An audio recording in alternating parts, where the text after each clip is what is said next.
This is the Elijah Sisters, and we are this week. We are so excited to be here with you all and jump into this exciting episode where we are here in the month of August celebrating Wellness Month. I hope that you all have been taking advantage of all the things that we shared with you all last week and taking advantage of all of the great information that was given out to you. And we have so much more for you today from all three of us. So we're going to get right into it. We have a little bit of a delay. I'm sure we'll figure that out. So first of all, I am the proud mom of 3 amazing young people, and today is my oldest child, my only daughter's birthday. So I made a promise that I would shout her out. So today is Miss Mayara Bernadette Faith Hussey's birthday, and my daughter is 25 years old. I cannot believe that I have had children and had a child for 25 years. It seems like just yesterday they were putting her in my arms, but it has been 25 years. So from me and her aunts, we want to say happy birthday to Miss Miara. She is celebrating all day, and I'm certain she'll be celebrating all weekend long. So happy birthday to Miara. I remember 25. Oh my gosh, that seems like so long ago. Well, it was a long time ago for me. What were you guys doing for 25? I was raising kids. I just had my first child. Yep. Angie, do you remember 25? I don't have anything to 25 that I can remember. I don't think I have anything to 25. I was working. I had 3 kids. I know I was working for 25. I was working hard for the money, honey. So today is also, this will be cool, Chantalie. I'm sure you'll appreciate this. Today is National Middle Child Day. Did you know that? No, I didn't know. So we're going to celebrate you today. Chantalie is the middle child in our family. Today is National Middle Child Day. Also, I'm going to give a shout out to my son, Dwight, who is the middle child in my family. So for all the middle children, to all those who are stuck in between that horribly obnoxious oldest child and that baby and that youngest child, we want to say, you have your own day. Today is your day. So we want to give a shout out to all the middle children in every single family. You have anything to say, Chantalie? Any words? You want to accept your word? I just want to say I never felt left out or ignored. So chill out. That wasn't to you, that's to everybody. And when I was little, everybody, oh, you're in the middle, you feel ignored. Like, stop telling me that I don't. Leave me alone. No, we all equally had a voice in our family. What you say? We all equally had a voice in our family, but you were just quiet though. But when you wanted to speak, we let you speak. You actually were so quiet when you spoke, we all wanted to hear you talk. Also, in the news today, on Monday, to me, some of the worst news I got all year was that Olivia Newton-John passed away. And for those of you all who are theater kids especially, but those of you all who just love good music and good movies and theater, she was our Sandy from Grease. And I don't think you can be a theater kid. I think that's the rite of passage to be a theater kid, is to watch Grease and to love Grease. I think if you don't like Grease, you're not really a theater kid and you're not welcome, and you should go sit down somewhere. Wow. I think Grease is the gateway. Yeah. But I really, like, that shook my day. That was really it was almost too much for me. I had to watch Grease Monday night, and my favorite song I had to watch a couple times was Summer Nights, and of course you can't watch Grease without We Go Together and You're the One That I Love. I think those are, and of course I'm Sandra Dee, but those are some of my favorites from the musical. What are some? I know all of us grew up watching Grease and loving Grease, but what are some of your favorite? Mine was You're the One That I Love. It was fun, and I that's the one I remember the most. From Grease. Yeah. Start Loving was, I think, one of my favorites. Yeah. I think I just like that last note. Yeah, I know, right? Because you don't expect it coming.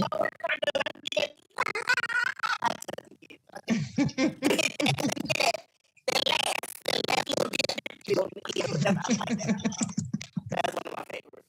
And I think that's one of my favorites. Of course,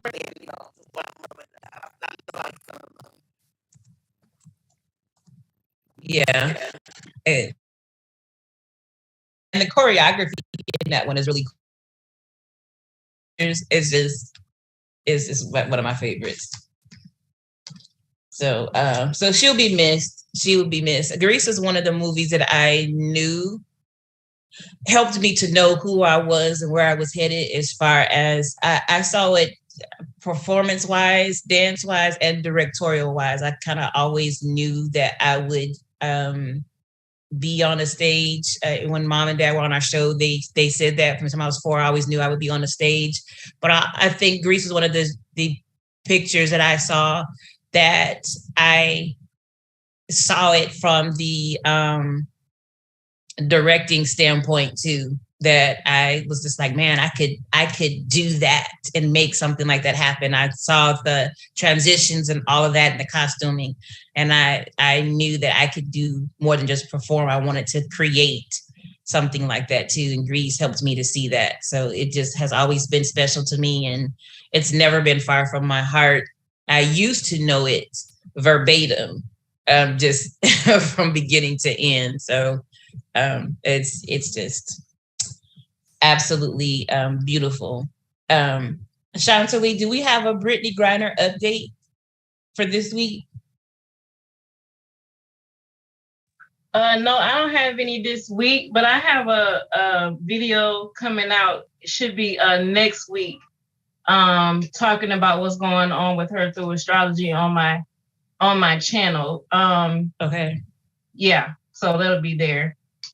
I guess I'll post in the groups when it's done, and on the Facebook page. Okay. I definitely will check that out.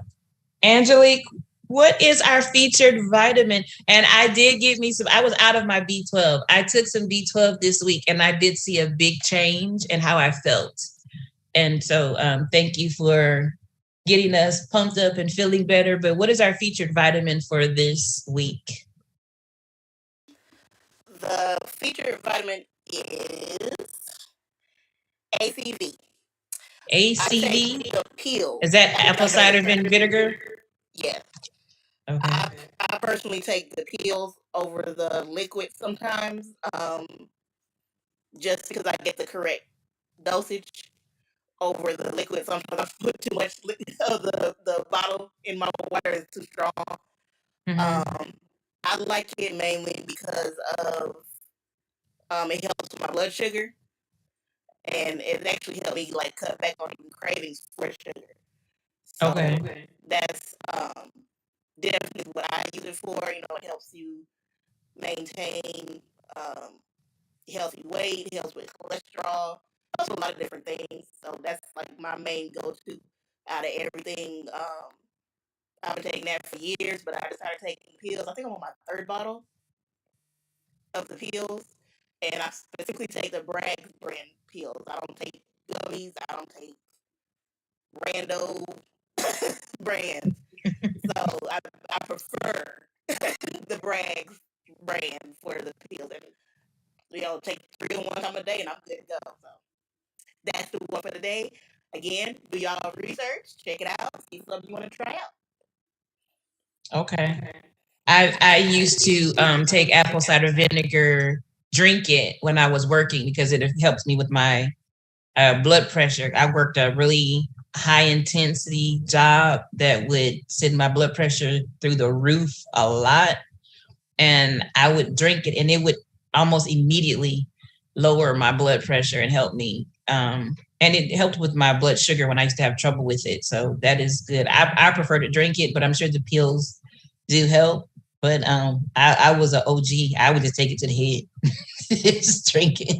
And just drink it unless you just want to burn your testicles out. That's a lesson you learn the hard way, and you should only learn it once.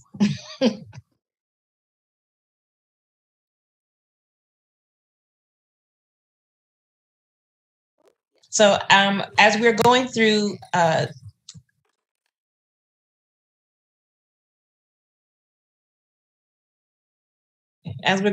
National Wellness Month, I also want to talk to you about different aromas that will help you with resting and relaxation. So we have 5 aromas that will help you. The first one is peppermint. And peppermint helps with concentration. Everyone knows that peppermint cures, everyone should know that peppermint helps with bad breath. Yes. hope you do know. So, I'm telling you today, it helps. Update, news alert.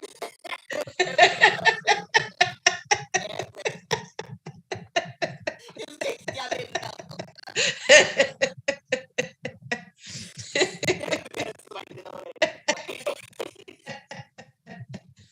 But it also helps invigorate your mind. It boosts your energy, it stimulates concentration, and promotes clear thinking. So you can use it in a liquid form with an infuser, burning candles. Some people actually even just take, I know people that take it like in a liquid form and just put a little near their temples and just sniff, inhale it, and it helps them as well. And that also even helps with headaches. So peppermint is good for, like I said, concentration and clearing your mind. So we can mark that down. And I just feel like I need to reiterate that it's also good for freshening up that breath, because some of y'all are in places where y'all are talking all the time and wearing those masks, and you might just want to get your little bubble gum. Okay. Couple of drops of the oil cotton ball helps keep ice out your house. Right. I consider that self-care. The next one is rosemary. Rosemary helps to energize you. Trying to do something outside of coffee, use rosemary. Try sniffing rosemary. This will help with the great morning pick-me-up. Now, rosemary is an herb, so, you know, you'll be walking around holding your herbs in the morning, but it's different than your coffee addiction. So trade out one thing for the other. But it's healthier for you. It also stimulates with mental and physical fatigue and boosting your memory. So I know I probably need to give me some rosemary sniffing going on, because my short-term memory and I are not the best of friends at the moment. It also helps with cognitive functions. So yeah, I need to go down to the health food store and give me some rosemaries. The next one is a big bag of it, actually. Lavender. Lavender helps with relaxation. Yeah. And which I use a lot of lavender as far as candles and lavender oils. And it works like nobody's business. It helps with nervous tension, depression. That also helps with headaches. It helps with insomnia. You can use it in its oil form. You can use it in the natural form, because it comes in stem form too. So how in the sprigs, you can just use the sprigs by your table, put the sprigs on your bed, your pillowcases, lay them right on your forehead if you need them. I don't know how tired you are. So,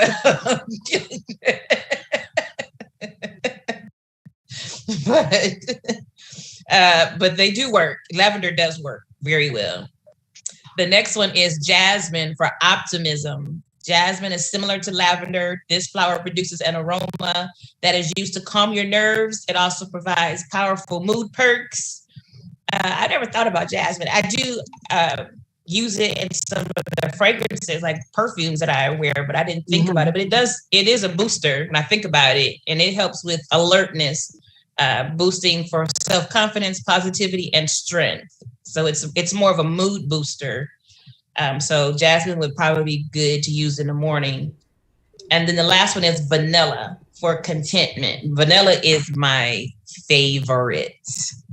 It's got a nice, sweet, sugary smell, but it's also one for calming your mood, leveling out your mood, and it's just good for calmness. So those are our 5 aromas and scents that you can use for wellness and relaxation for this month. Mm-hmm. I remember when Khalil was little, I had the lavender body wash for him, and the shampoo and the lotion. That stuff had me so sleepy.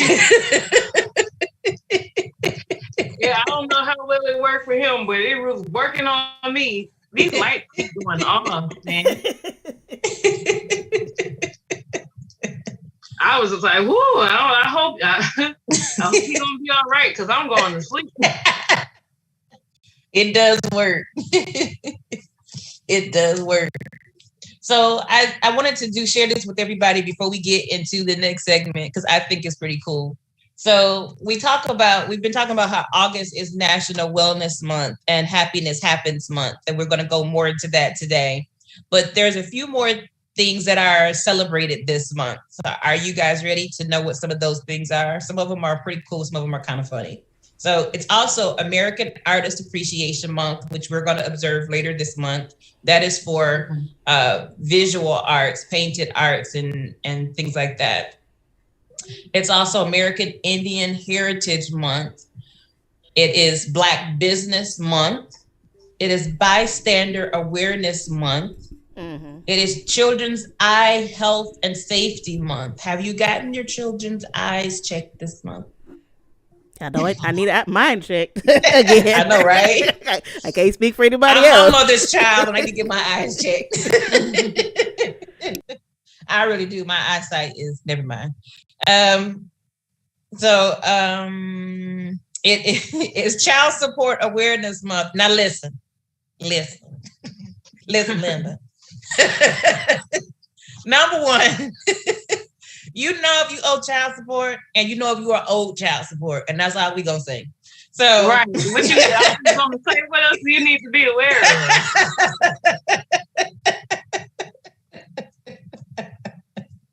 I don't see where there needs to be a whole month of awareness devoted to this, but it is so. I know what it feels like to be owed a few coins. Let's see. It is Clear the Shelters Month, which we are going to address today. It is also Golf Month. It's what now? Golf Month. GOLL. Golf. Exciting. Ooh, so many things with Golf Month. Michael is a golfer. Congratulations. This is hard. Blessed Lord. I just felt like I was going to take a nap right when you said Golf Month. I was like, good night, I'm out. I remember when the Golf Channel came out, I was like, seriously? We need a whole, really? It's still around. It is still a whole channel for it? It is still, I don't know what else you need to see with golf, but. Okay. Although I am mean with some miniature golf, though. I'm a bad chick with some putt-putt golf. That's different. Golfing has always really frustrated me. So, because it's like you just keep hitting the ball until it goes into the hole right here. I used to just pick the ball up and put it in the hole. It's just too much. Really? And it's that's not my sport. It's like if you hit it too many times, it's this. But if you can't not enough times, I don't even understand the words they use for. I'm like, I don't care. And the thing about with miniature golf, especially the elaborate courses, and it's they get more and more elaborate, and it's these big dragons and alligators, and it's all these hills and valleys. It's oh my gosh. You're just sliding that little ball for all that fanfare. Oh, what happened? Oh, you hit it again. Oh, okay. And then people got the nerve to be getting attitudes with you because you don't do it right. We are playing putt-putt. Okay, look, we just paid $4 to get in here. Calm it down. Really? If I'm playing some sports, I need to be able to let out my aggression, and I don't want to have to stay calm and cool and hit this little ball. And you gotta I want to. I want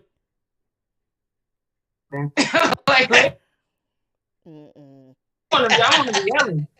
I'm trying to play no dang golf. No disrespect to golf lovers. After you said all that. We're talking about it, play golf, though. Much love to you. If you do, you go. Do your thing. It's also National Catfish Month. Oh, that sounds good. I know. I thought about that because I didn't know what I wanted for dinner tonight. That to was the rescue answer. them or, like, But can eat them? you celebrate National Catfish Month by eating catfish? Is that sacrilegious? I can. I don't know about that. Oh, yeah, and okay, that do make sense.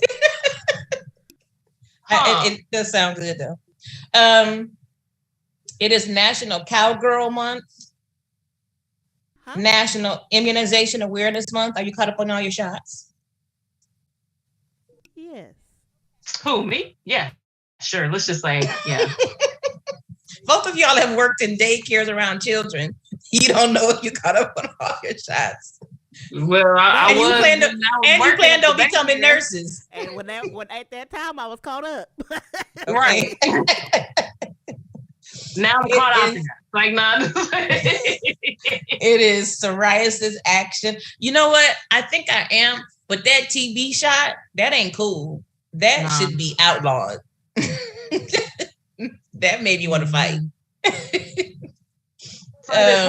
Hurt and pain and tingling and burning. And they're like, it's gonna be up a little prick under your skin. No, it's not a little prick under my skin. That crap burned, and I wanted to fight somebody. I almost want to do something to you. It is Psoriasis Action Month. It is What Will Your Legacy Be Month. So this month you should be meditating on how will people remember you and how are you leaving your legacy. And lastly, it is Romance Awareness Month. And when I first saw that, I was thinking, okay, we just had Valentine's Day. But it's really about thinking about it from a different standpoint. And it's to motivate couples, especially, to think about, like, because we're always texting and calling each other, to like go back to like writing each other letters and communicating in a pure way, in a more connecting in a different way. And I think that's pretty cool. So thinking about actual romance and actually really connecting with each other and like going on dates that really make you think about spending time with each other.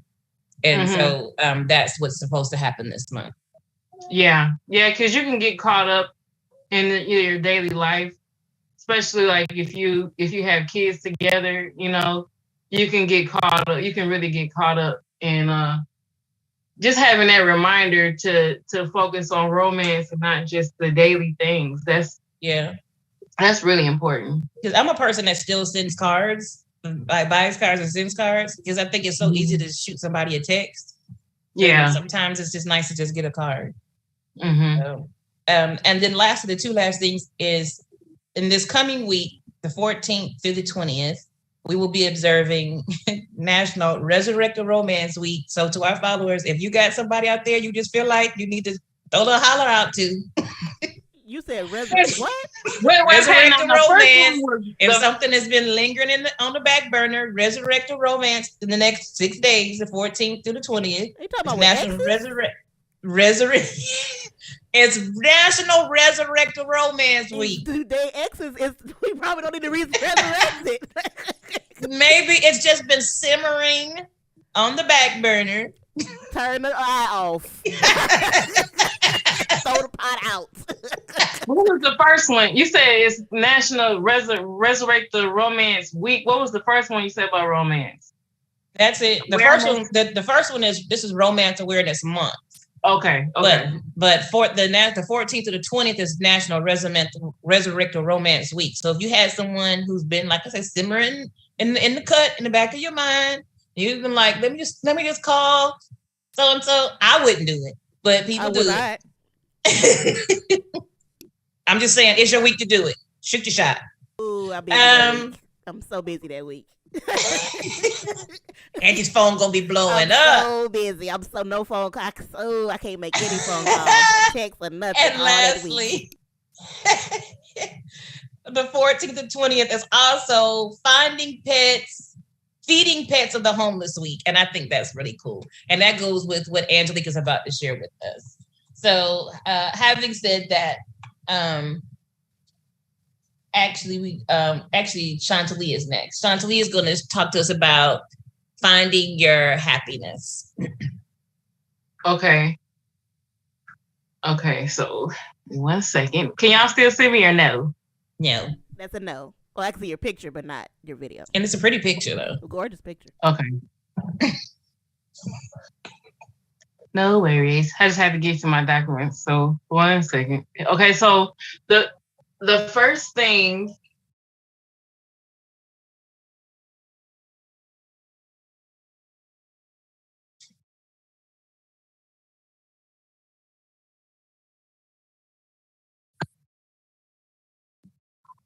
Oh, was I not? Can y'all hear me? You said Yes. the first thing, then I didn't hear anything else. I heard it say recording in progress. Like, oh, for real? Okay, so there's like I said, there's 4 things I want to talk about when it comes to discovering your happiness. Mm-hmm. And the first and main way to discover your happiness is to know who you are. No one can tell you what makes you happy, and you can't find what makes you happy in a book. Your teachers and coaches and mentors and ministers, they can't tell you what makes you happy. Right. Or what should make you happy, because that happens a lot. People say you should be happy with this, you should be happy with this, this should make you happy. Like being a mother should make you happy, being a wife should make you happy, cooking and cleaning should make you happy. But cooking and cleaning don't never make me happy. But anyway. But nobody can tell you. It's a experience that you have to learn on your own. It's very personal and it's very unique. So the only way to know what makes you happy is to know yourself.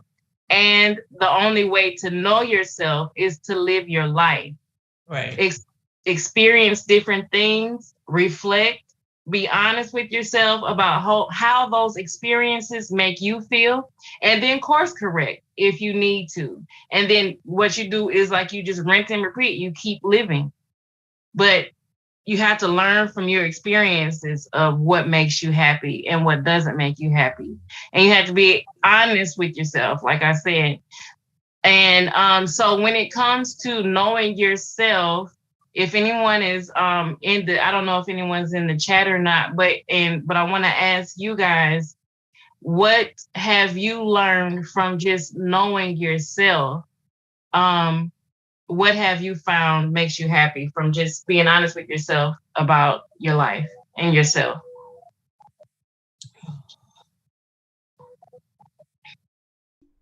I know with me, I would say what I found what makes me happy is being able to just do things I want to do for myself, even if it's something small. It doesn't even have to be anything like major, like trips and shopping sprees. Just something small that's just for me. It just makes me feel happy. Just that's the small things, not even just a lot of people always do major things, and just small little things that I know makes me happy. Doing those things, that's what I found I like to do. Mm-hmm. Minister Leah? It's the same thing for me. I think that I spent so many years being a mom, and I think I was in that same boat with people making me feel like that was supposed to have been the definition of my happiness, raising my children. And I enjoyed being a mother, don't get me wrong. Right. And just like, thinking about my daughter today and just so happy to have watched her grown up. But the other side of it is I'm so happy my kids are grown.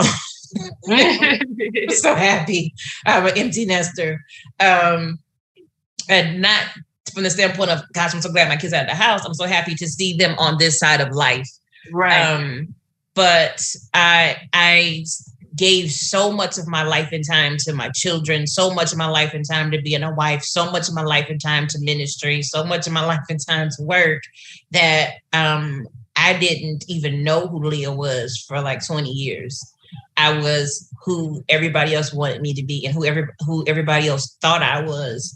So now at this point in my life, anything that it's little things that make me happy, just doing things for me, traveling, it's just time to myself, even if it's quiet time to myself, it's my time to myself. But now as an entrepreneur, this time to invest in myself, create my business, create my career path, create my brand. it's me, it's my name. It's what I want. I remember in my first marriage, everything that I wanted to do, it was, well, I don't think you should do it. This is what I see for you. This is what I think you should do. This is what from even down to the car I drove. This is the type of car I think you should drive. Wow. And I don't even know if, because we were so young, I look back on it and I don't even know if he realized how much he did that, but it was with everything, how I dressed, the only thing I was like, you don't get to speak on is like my aesthetic, my look, because I was just like, no, but I had to fight for that. But so now the things that have me and my name mean everything to me, because I feel like I earned that. And that's what makes me happy, to see the things that have stamped my name on it. So even when I think about being in a new relationship, a new path, it's still, this is mine and this makes me happy.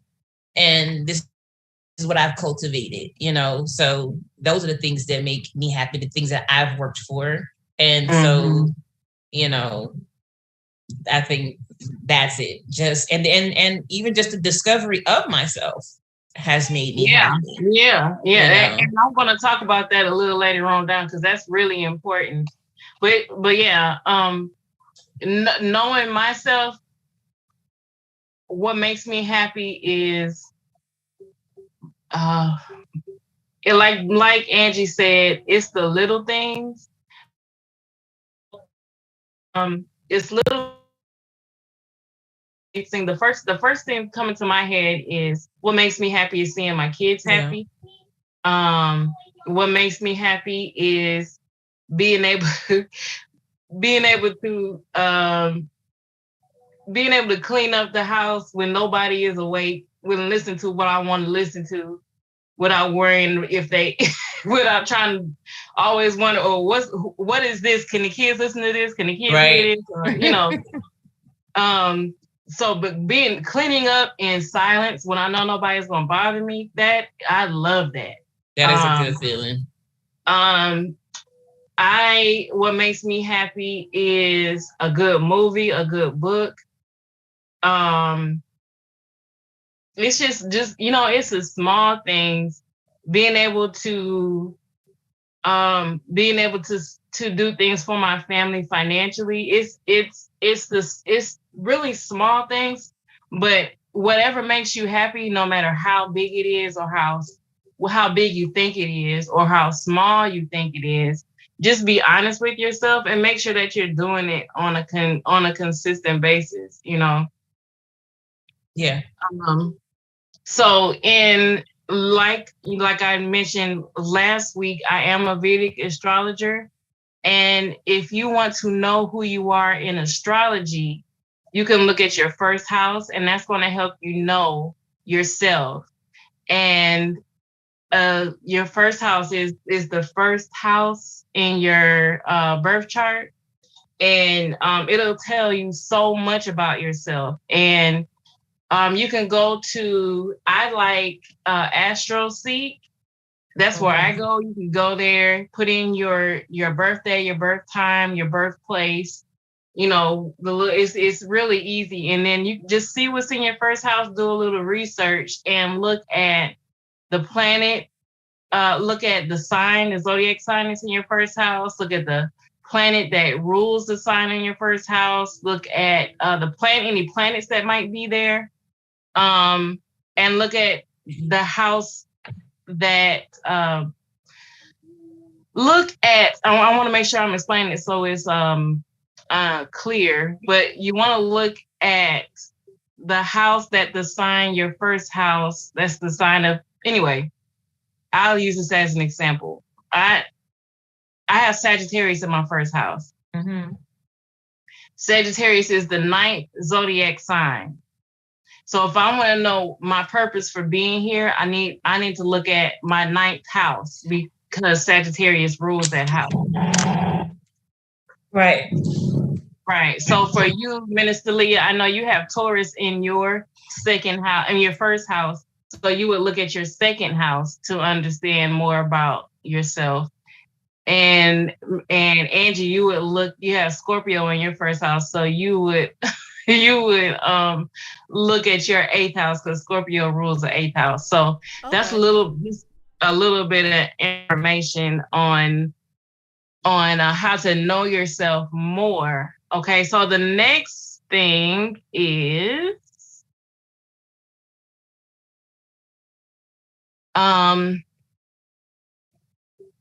to know, because sometimes we feel like we're not in control of this, but we are.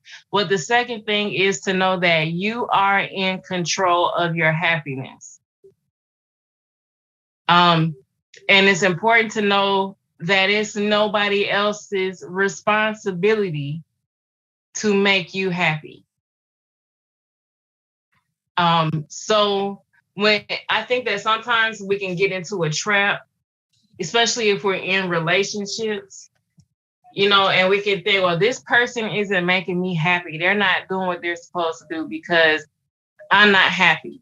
Now I can understand if you're unhappy in your relationship, like it's the relationship that's making you unhappy. I can understand that. But if you're unhappy, just, and you're looking at this other person like, I'm unhappy, why isn't this person doing something to make me happy? Then that is a toxic mindset. Okay. And that's putting too much of a load on the other person, male or female, is putting too much of a load on the other person. Okay. Because going back to the first house, you're supposed to know yourself. You're supposed to know what makes you happy and what doesn't make you happy. Once you notice that something isn't making you happy, it's up to you to make the change that you need to make to get into a place of happiness or joy. So how are you going to stay in control of your happiness? And when you start to feel unhappy, what do you do? Is Minister Leah back? Yeah. What do you feel like you do to stay in control of your happiness? I've had to learn to really practice calming and coping mechanisms. I used to really spin out of control really bad. And I was really bad at giving people my happiness. Mm-hmm. So now I think I'm just, I don't lose control of it very often. I think I'm really, which is what I'm going to talk about in my staying stable in control of my happiness, is it takes a lot for me to not be happy. Mm-hmm. It's just, but the times when I'm not, I go to a quiet place, and usually music helps to center me and get me calm, to bring mm-hmm. me back. Music has been my coping mechanism for years. Music has saved a lot of people's lives. Yeah.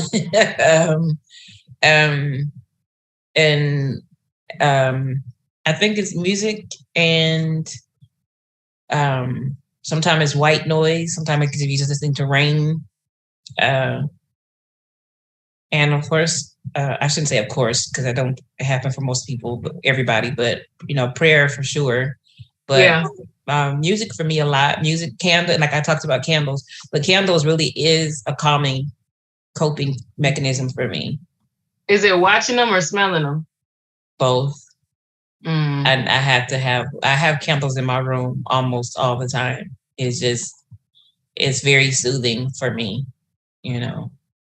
And when I was driving, I don't drive now because of some health reasons. I used to love to go for a drive. I could drive for hours, just listen to music and drive and clear my head. I wonder if that has something to do with your son being in Aries, like in candles. Because Aries is a fire sign. Well, I am a fire. So, and Angie, what do you feel like you do to stay in control of your happiness? Especially the older I got, I really learned that I'm in control of my environment. And, I know a lot of people always, and I don't want to say a lot of people always, but I know I've heard people my age even say stuff like, I can't, be on social media because this is too drama. Right. Drama. You have control of everything that you interact with on a regular basis. Yes. So I really just learned I control my environment. So in the literal sense of I don't get involved with stuff that I know is going to be stressful or drama that I don't need to engage in. I don't even deal with it. I avoid stress without just not dealing with things that might be uncomfortable. That Yeah. Because that's not healthy. Just be like, trying to avoid all stress. Yeah, no. Like some things are just going to be uncomfortable and you have to deal with it. Right.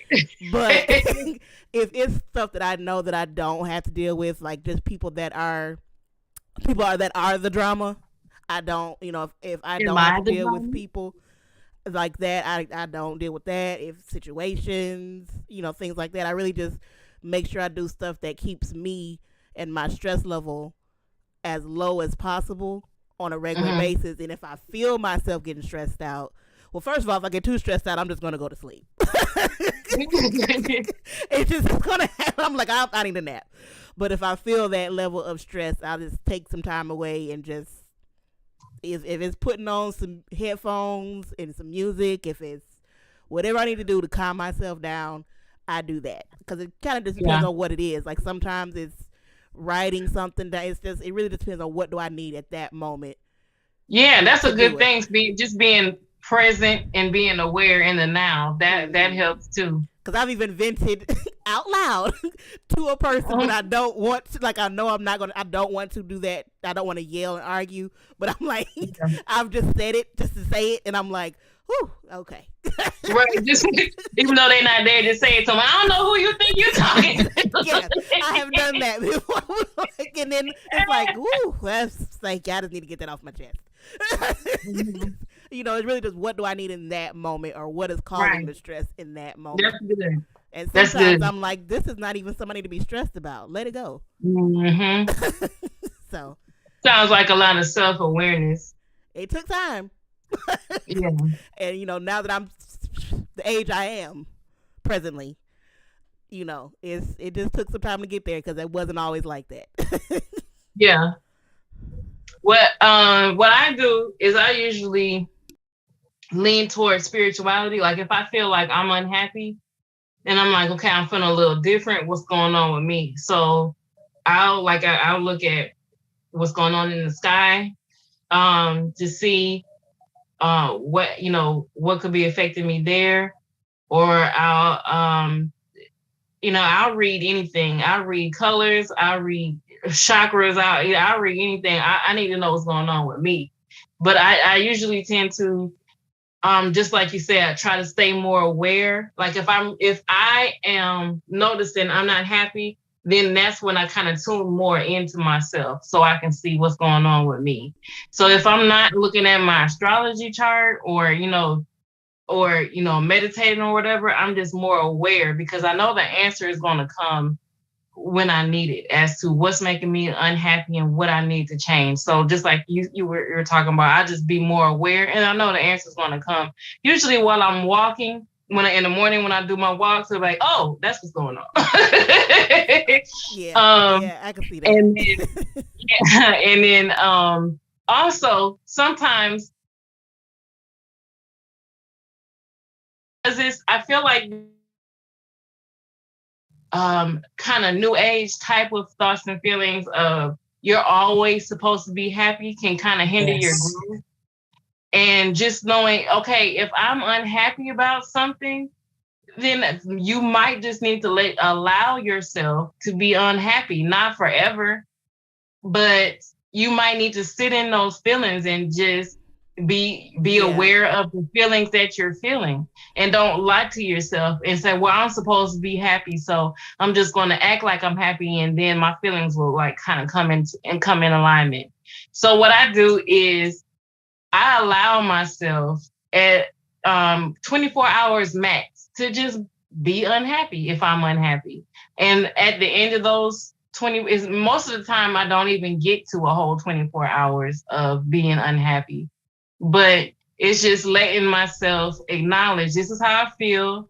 and I'm going to feel this way until I feel some type of release or I get some type of clarity as to what's Right. going on with me. And then I'll make the changes that I need. But acting like you're happy and just ignoring what your emotions are trying to tell you about yourself is very unhealthy. Isn't that called toxic positivity?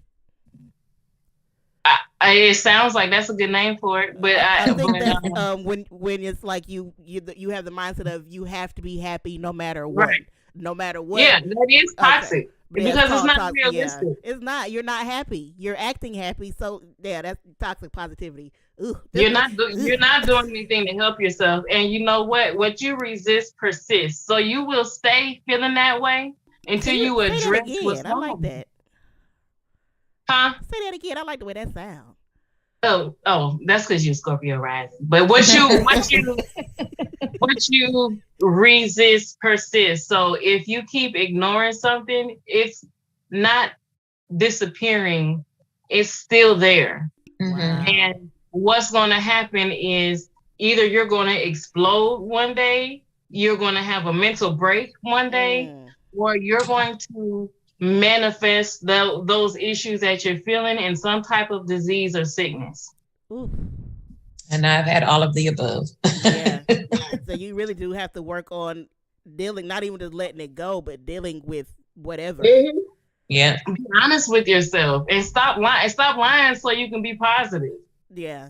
If you're honest with yourself in the moment, you can be more positive later. But you're not fooling. If you might fool other people, but you're not fooling yourself or that energy that's inside your body and your mind. You're not fooling that either. Yeah. When I first started going to my therapist, I think I was seeing her for maybe about 2 or 3 months. And she said to me, everything that you, that I ask you or anything that comes up, you always say, I'm okay. Mm-hmm. And she said, I don't even think you aware that you say it all the time. Everything in your life.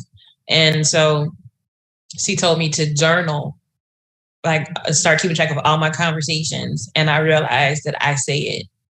Mm-hmm. I was saying it. I don't do it as much now, but I'm still working through it all the time. And she was just like, when did you convince yourself that you had to always be okay? And I had to go back to, as a teenager, that's how long I had been pretending that I had to always be okay, that I had to always be, like you're saying, always be happy. I had to always be good. I had to always be on. I had to always perform. I had to always be what other people thought I was supposed to be. And it took me until being into my 40s to just realize, like to say, it's okay to not be okay. It's okay to, sometimes it's just, you're just not good. Sometimes the situation just happened. And people don't get to control my emotions. People don't get to control how I respond to them. Because it makes them uncomfortable. As long as I ain't busting out the windows in your car or lighting stuff on fire, although that scene in Waiting to Exhale is extremely therapeutic for me and it always will be. I just love to see her like that. I don't know how to tell y'all how much that blesses my soul. It just blesses me. I realized though I had just been doing it, and it just, I think for me too, as I really started going through more complicated things in my life, I just felt like nobody will care if I tell them the truth. So it's easy for me to just say I'm okay, and you can't do that either. But yeah, I didn't even realize how much I said it till now. When I'm in her office, I'm never allowed to say I'm okay. She just won't. It's a buzzword. Okay. That's good. That's good. And yes, I'm admitting that I see a therapist. I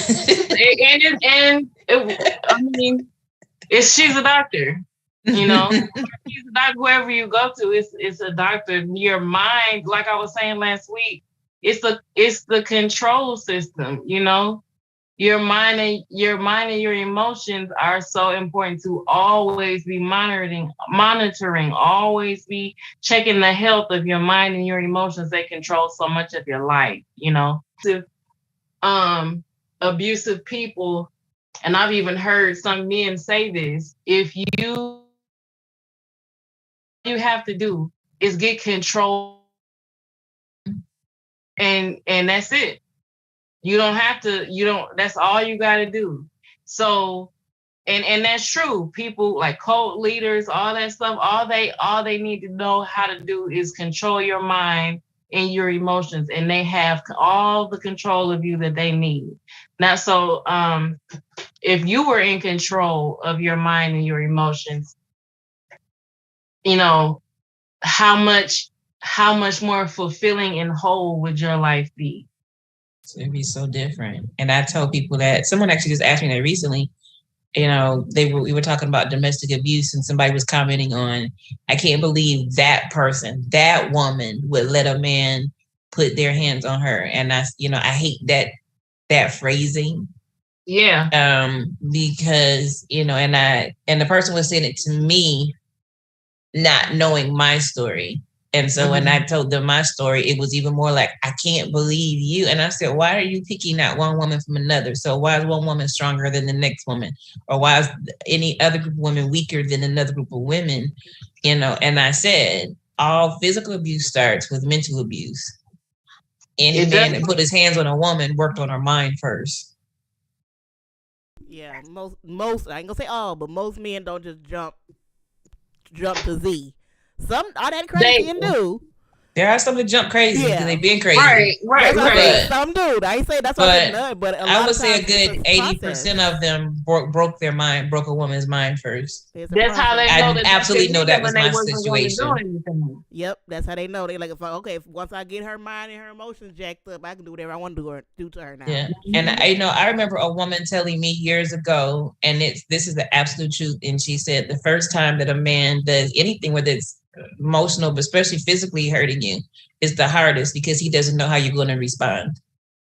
But if you take it, anything after that will be easier, because even if you fight back, he knows that he probably can breach you after that. So you have to know your boundaries from jump, and you're going to have to stand by them. Yeah. I can say,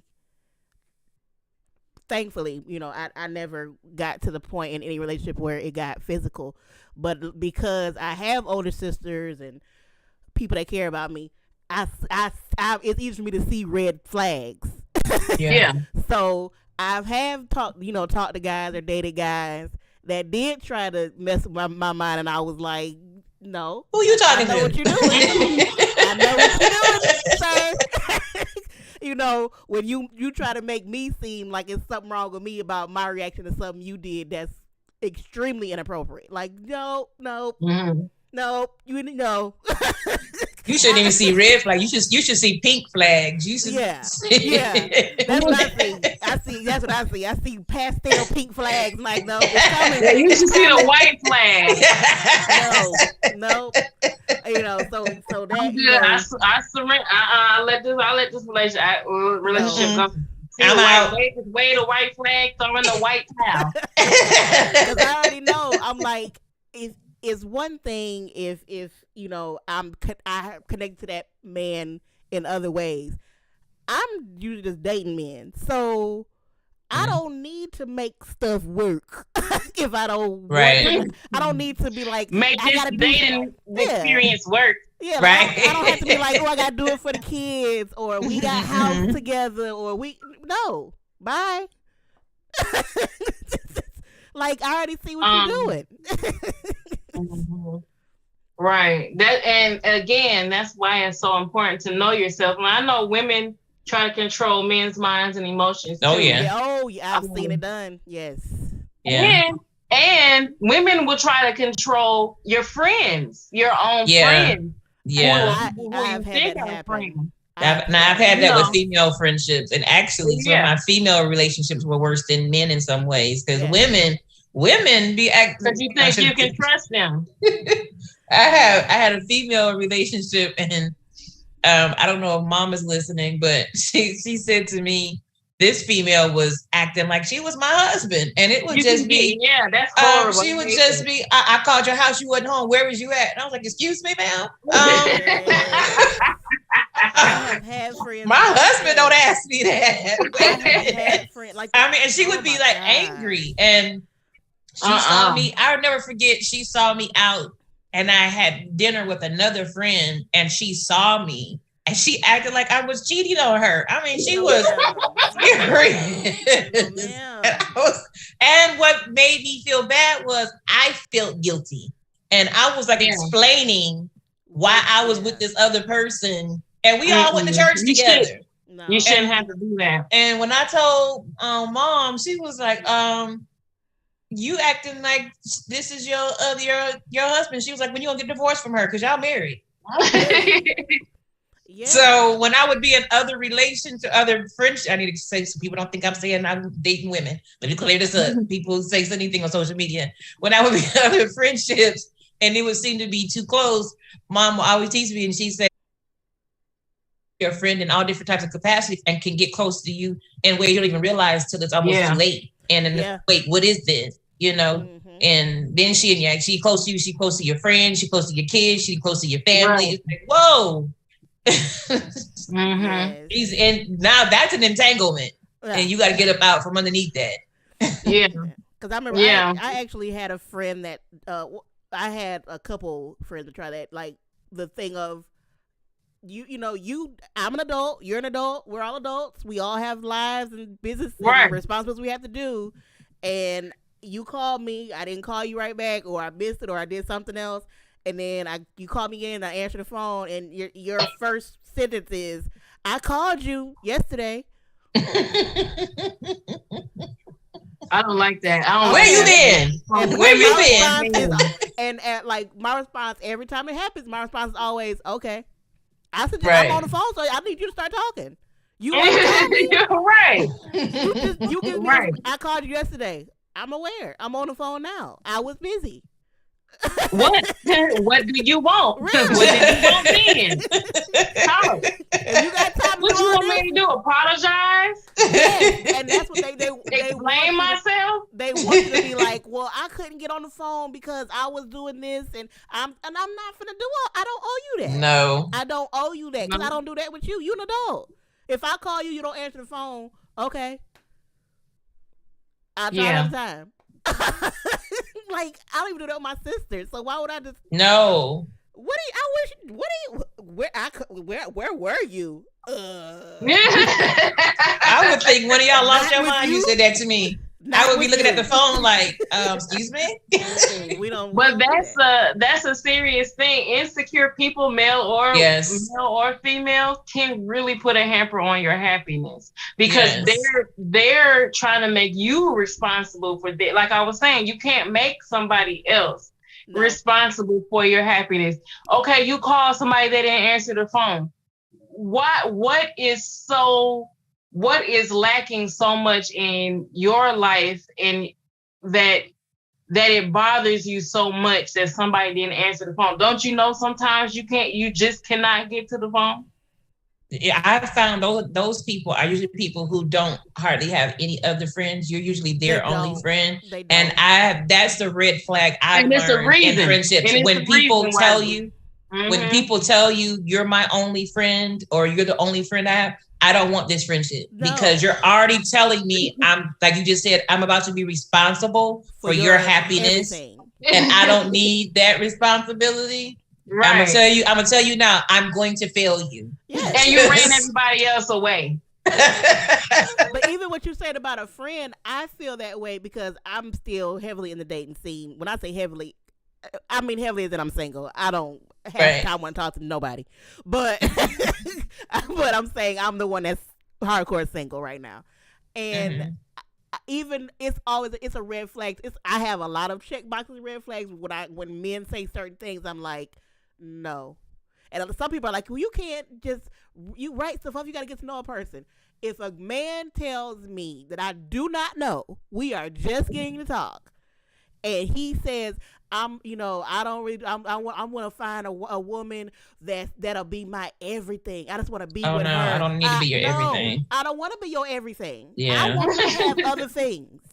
I've been a man's everything, and let me tell you, that is That is so suffocating. Those are the women that end up going off the face of the earth. Like, a lot of women think that's so romantic. It's not. And it's like, that's it's not romantic. He's putting it, you have to be his, which everything. If he's going through something emotional, that's on you. Financial, that's on you. He's sad, that's on you. He happy, that's on you. He mildly upset, that's on you. He hungry, he sleepy, he dopey. You gotta pet him. You gotta put him to bed. You gotta wake up with him. You gotta eat with him. Diaper. Gotta make his bottles. Really, I put that up there. You gotta rock him to sleep. Exactly. You gotta change. Gotta put his onesies on him. No. They constantly say how unattractive they are. Like, if I'm talking to you, obviously I find you attractive. So if I know I don't look that good. I know I don't look that good.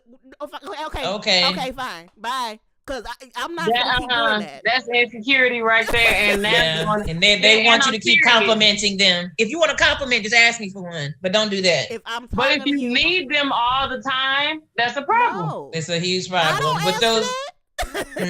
But those men who want you to be their everything, I've been with men like that, and that's so suffocating. It is. And that's something that I have no desire to be in anymore. I can't. I cannot have be a life because you're everything. And there's no room left for you and your time and your emotions, because when you need something, he needs you. He may find you a little something, but as soon as he needs something, it's back to me. I need. Mm-hmm. And they do it so much, they don't even know how much they do it. So when you call them on the carpet, there's just, and then I'm not doing that. Oh no, honey, you live that. That's who you are. Yeah. And I think, and I hope, but it's important that anybody who you're with is self-aware, and that's intimate relationships and friendships, male or female. And I don't like calling women female, but I mean men or women. Yeah. You say romantic or any other relationship, it doesn't matter. Right. Any relationships, everybody needs to practice self-awareness. Yeah. That needs to be like a boundary or a rule that you have. You know, people need to be, self-aware, because they'll put, your women friends, your male friends, the people who you're in intimate relationships, if they're not self-aware, then they can make it so that anything that they go through, anything that happens to them, especially if it's negative, they can make it your fault. They will make it your fault. Yes. Yes. Absolutely will. And that's what I'm saying. I can't be in situations like that. And you do have to be self-aware. You have to be self-aware enough to say, this is not what I want.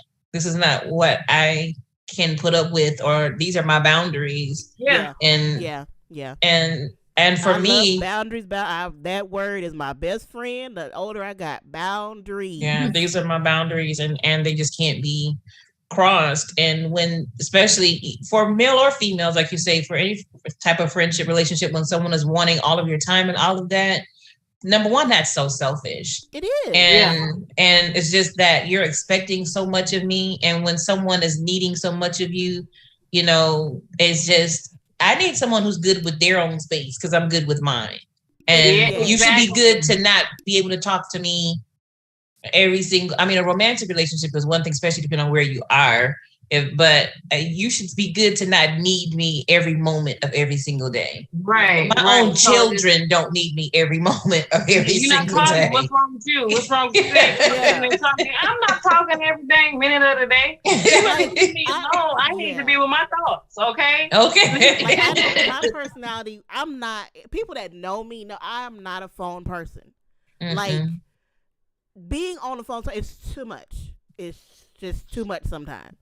And I'm just not a phone person. So if you get to know me, you should be aware, if I want to talk to you, I will. Sometimes I'd rather text than actually be on the phone talking to you, because I just don't want to talk some days. Like, it's just, you need to learn that person. And like, one of my closest friends, we joke all the time, because we're like, we can go months without talking to each other and pop back up on Messenger or something and just go, like we just was talking to each other yesterday. Because we both are like, You doing you. I'm doing me.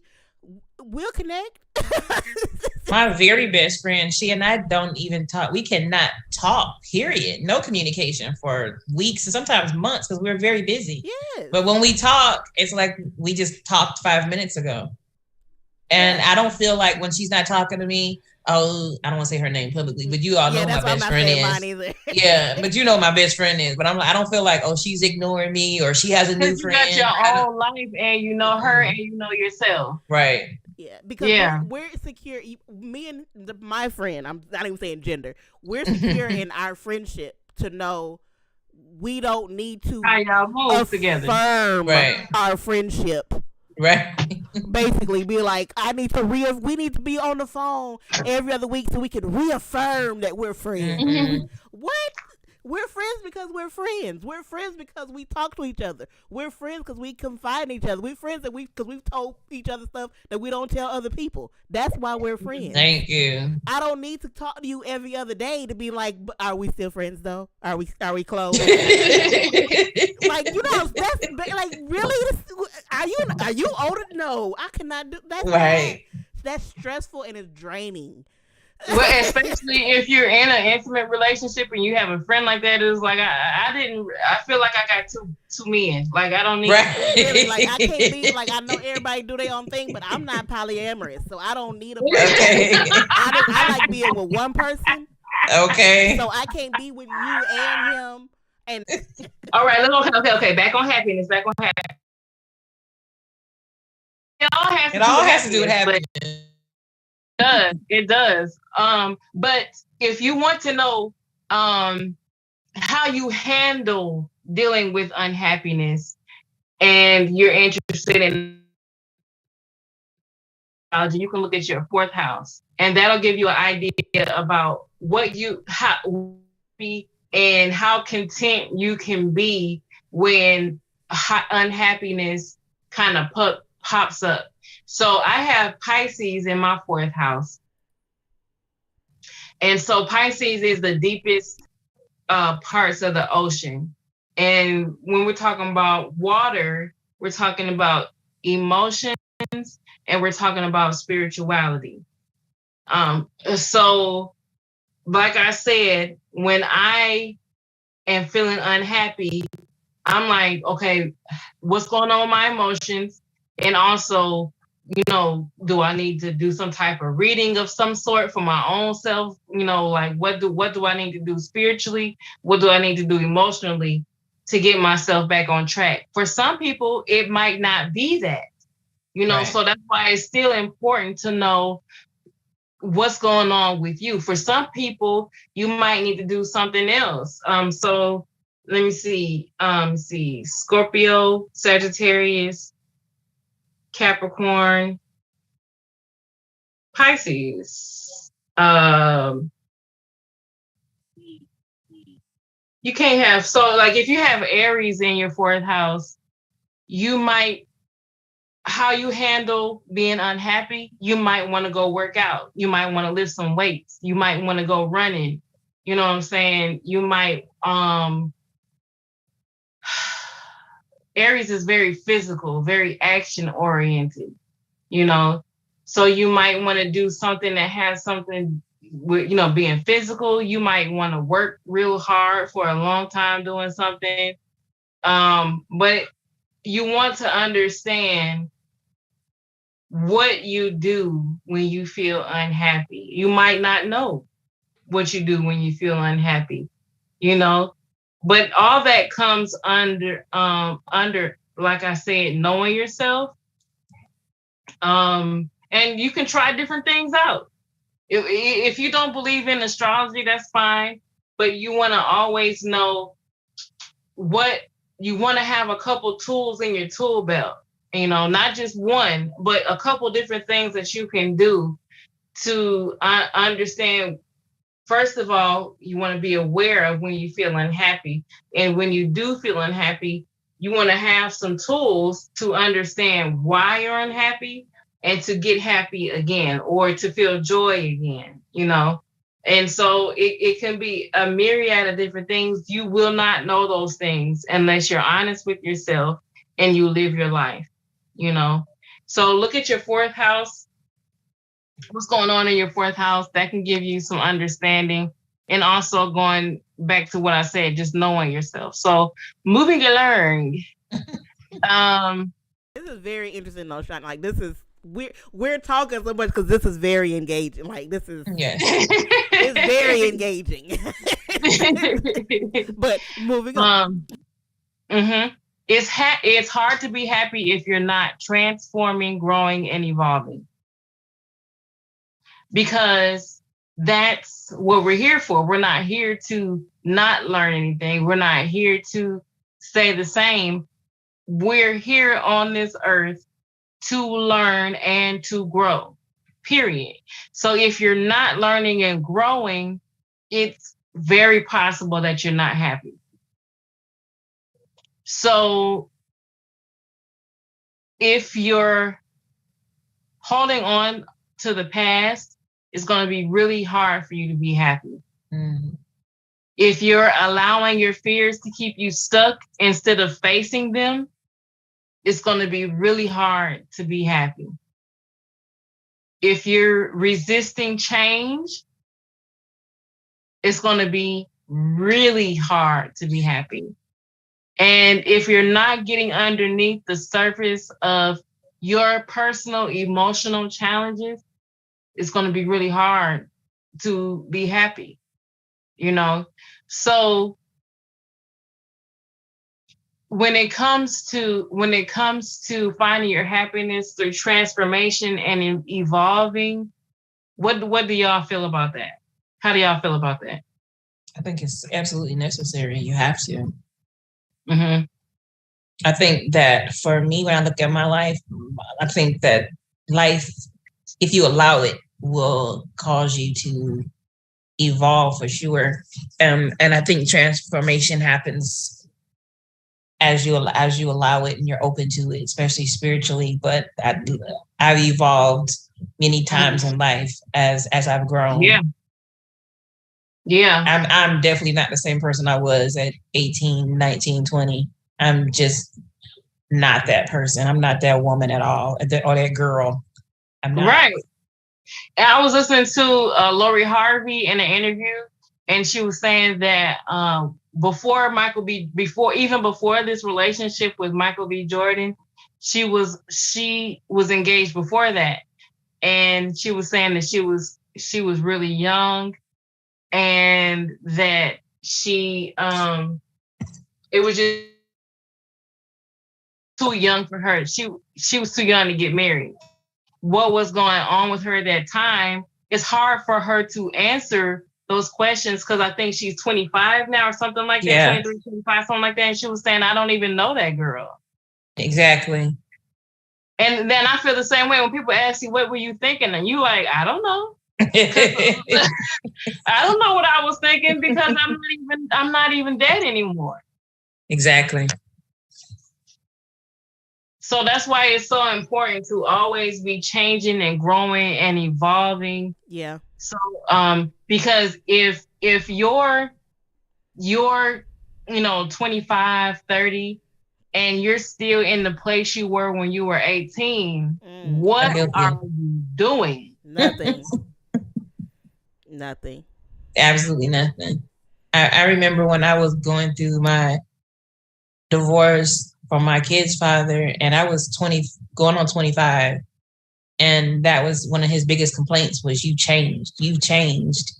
But I was just like, I was 17 when you met me, 16 going on 17 when he met me.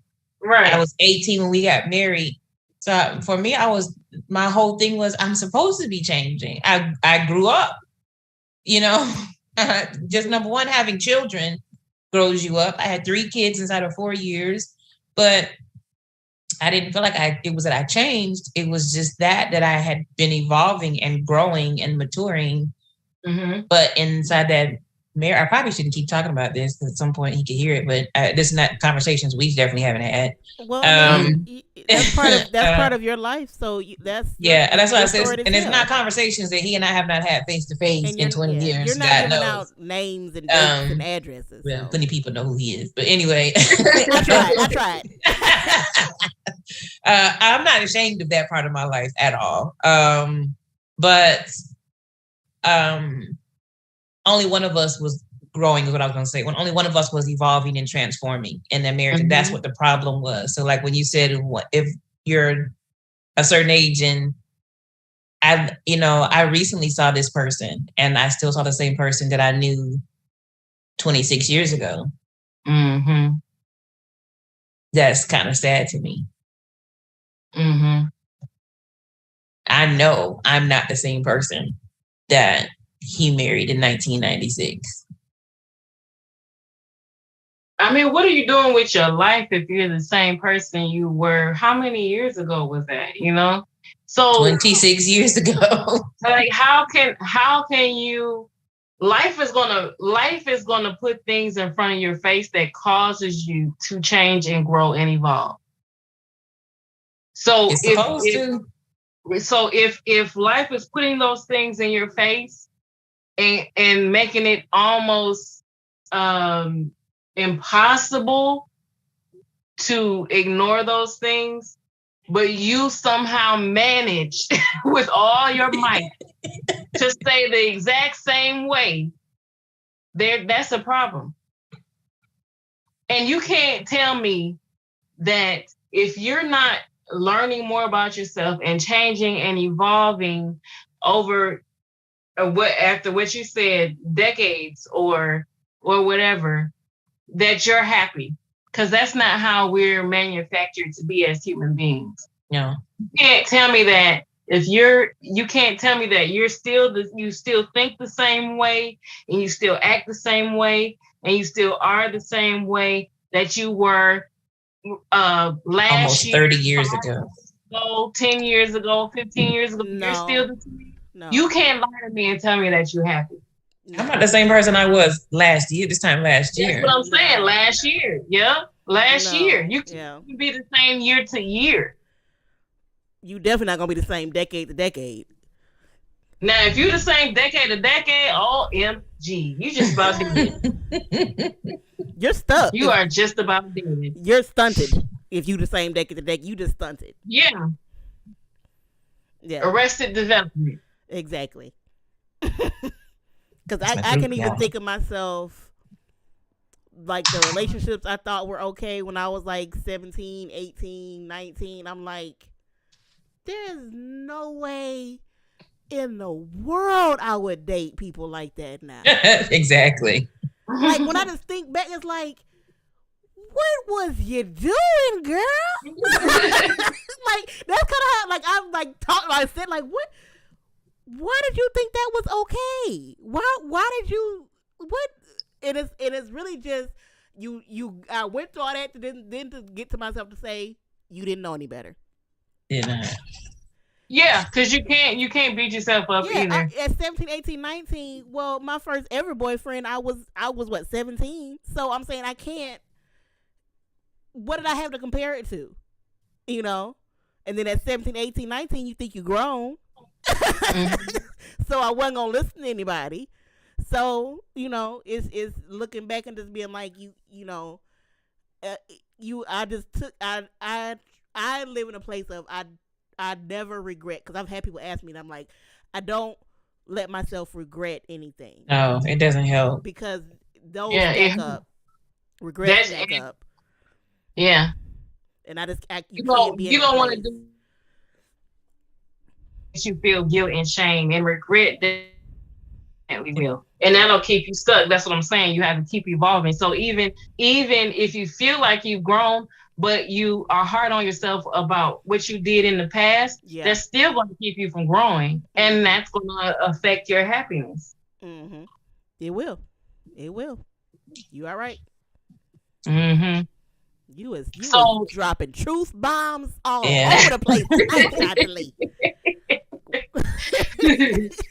So if you are interested, if you're not interested in astrology, you want to make sure that you're constantly learning, because that's going to, especially learning about yourself, what's going on underneath the surface.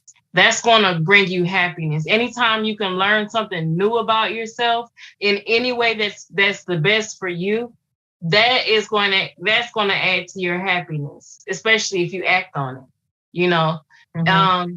But if you are interested in astrology and you want to learn more about yourself, about how you personally transform, about how you personally elevate, then you want to look at your 8th house and see what's going on in your 8th house. This is the last thing. Will it matter if they look at a Vedic or a Western chart, Chantalee? I think that it's a whole lot of different types of astrology. Yeah.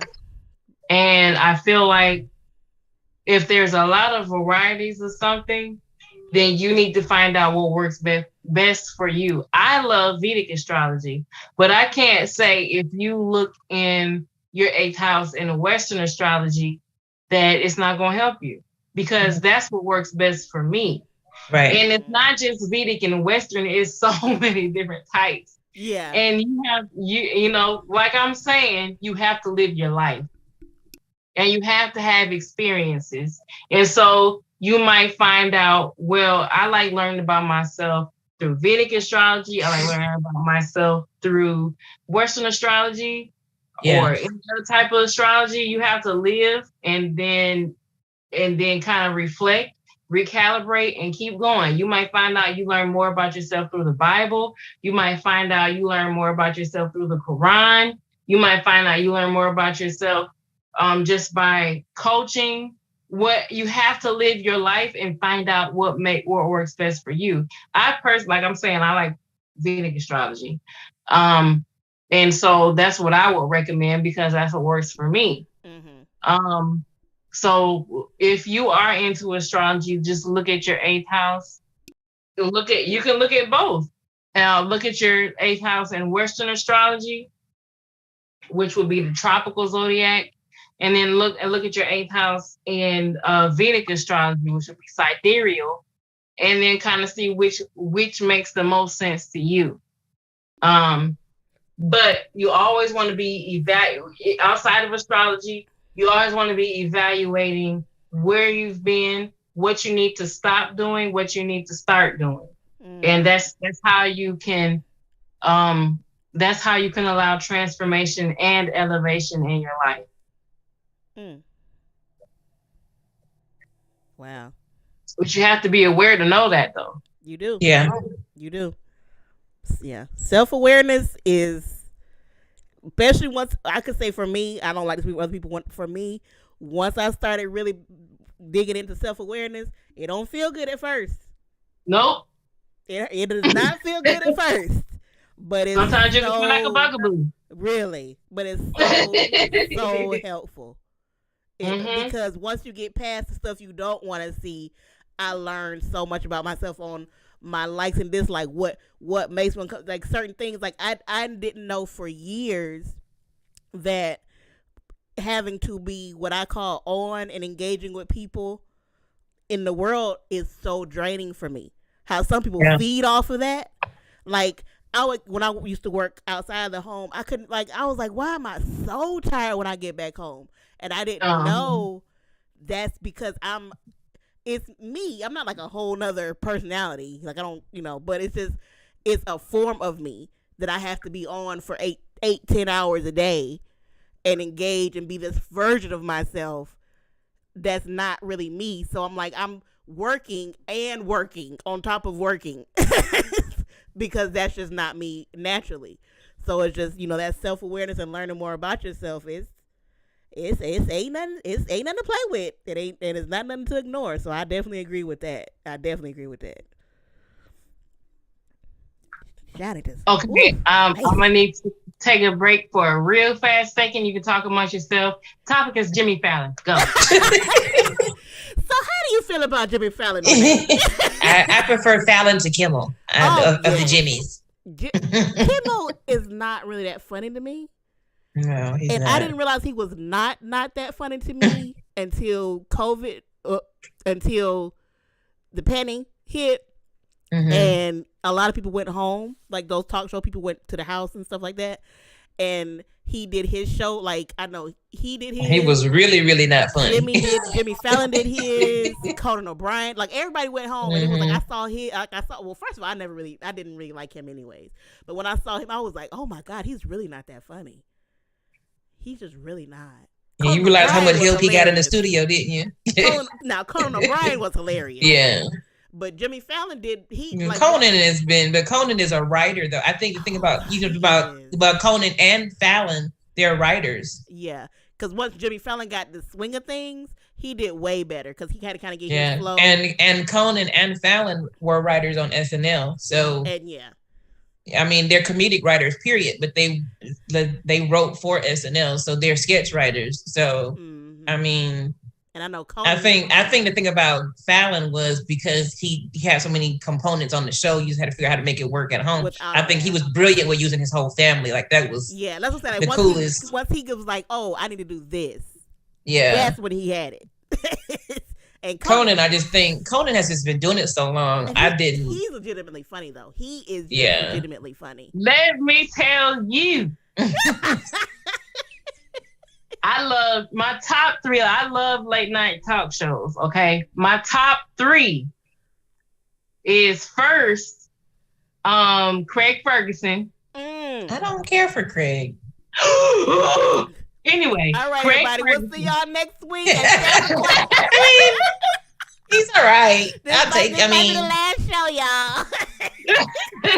No, I'm saying he's a good actor. I like his comedic acting, but not late night. He's all right. I've never seen his comedic acting. I saw some of his stand-up.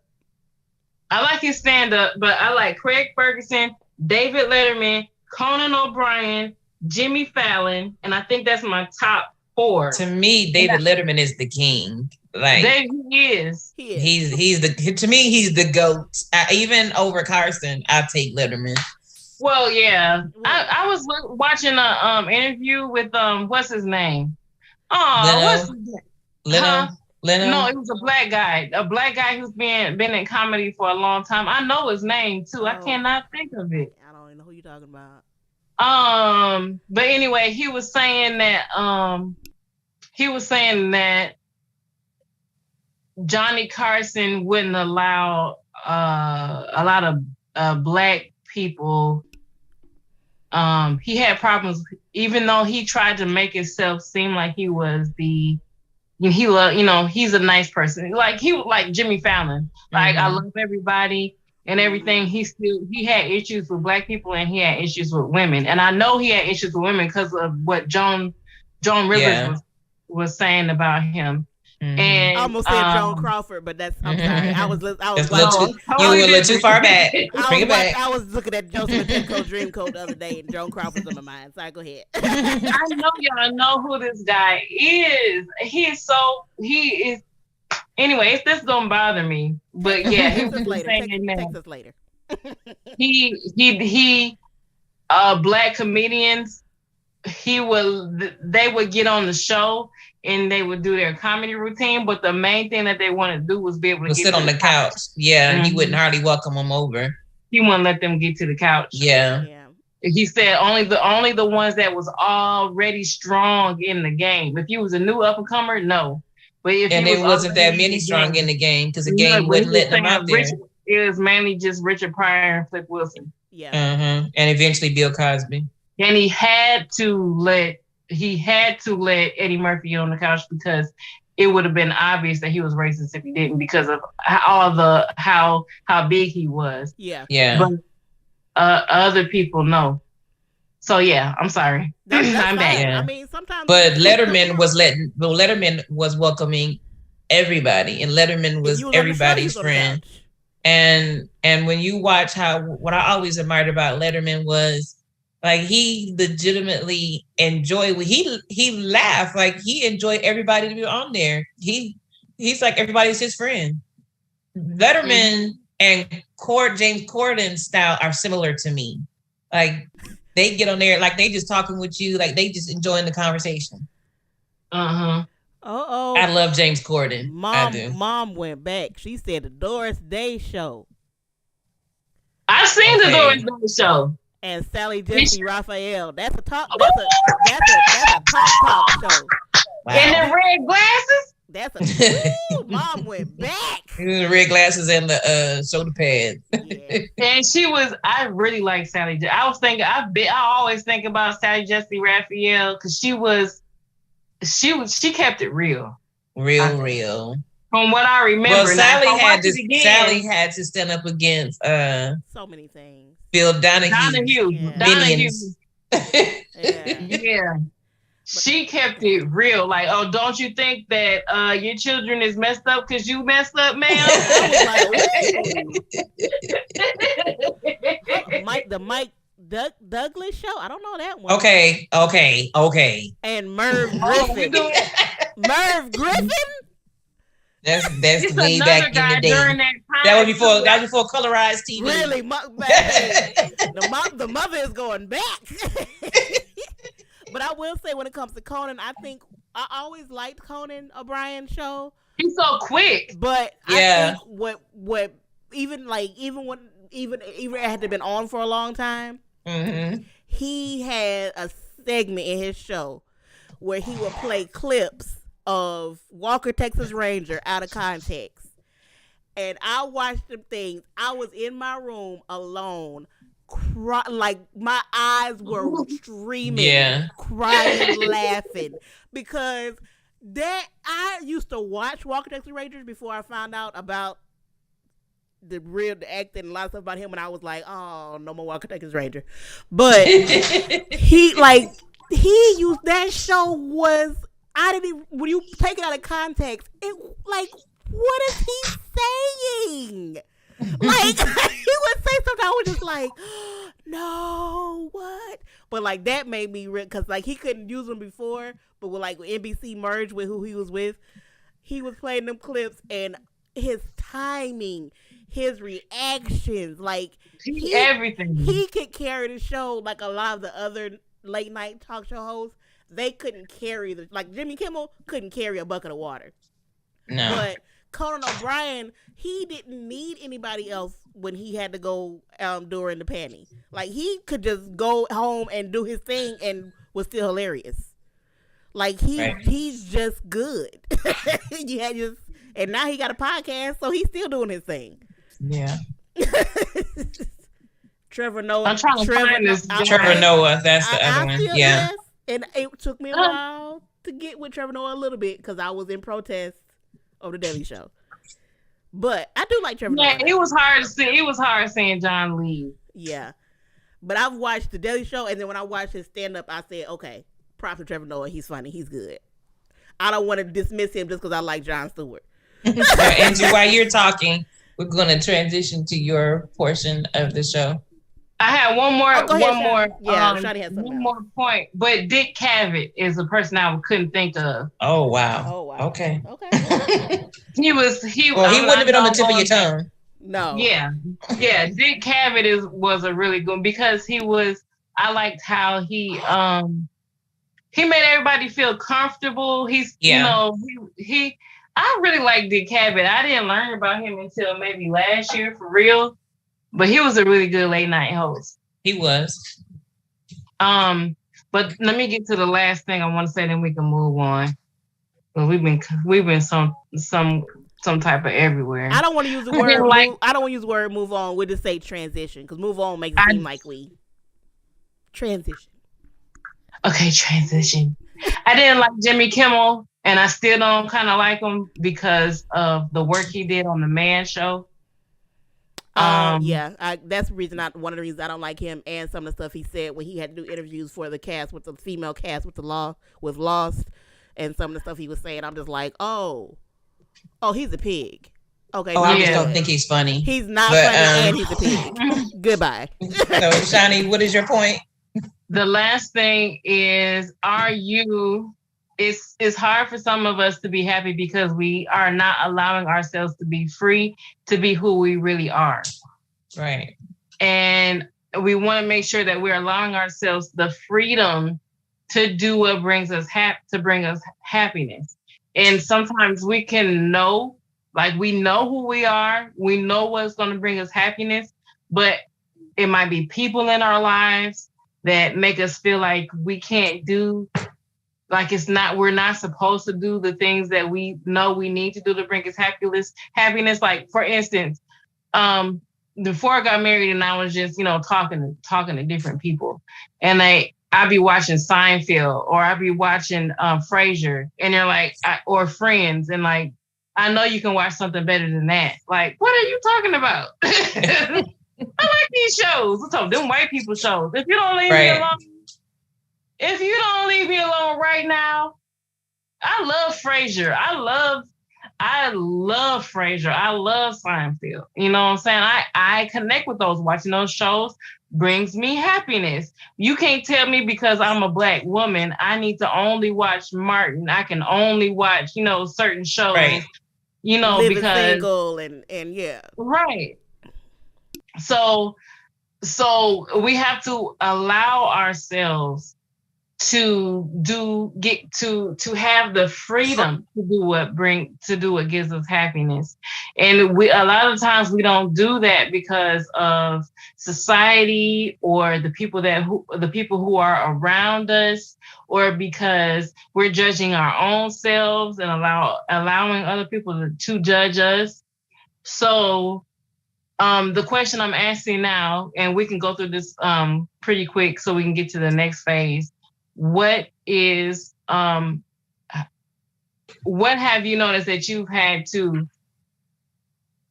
kind of tell people or tell yourself, this is what brings me happiness, and I'm going to do this, and I don't care what you say if you try to make me feel guilty, because a lot of times people try to make women or mothers or wives feel guilty for doing what brings them happiness, because they feel like you're supposed to only be focusing on what your husband needs from you, or what your husband thinks is acceptable, or what your kids needs from you, what your kids think is acceptable, or what your community, the Black community,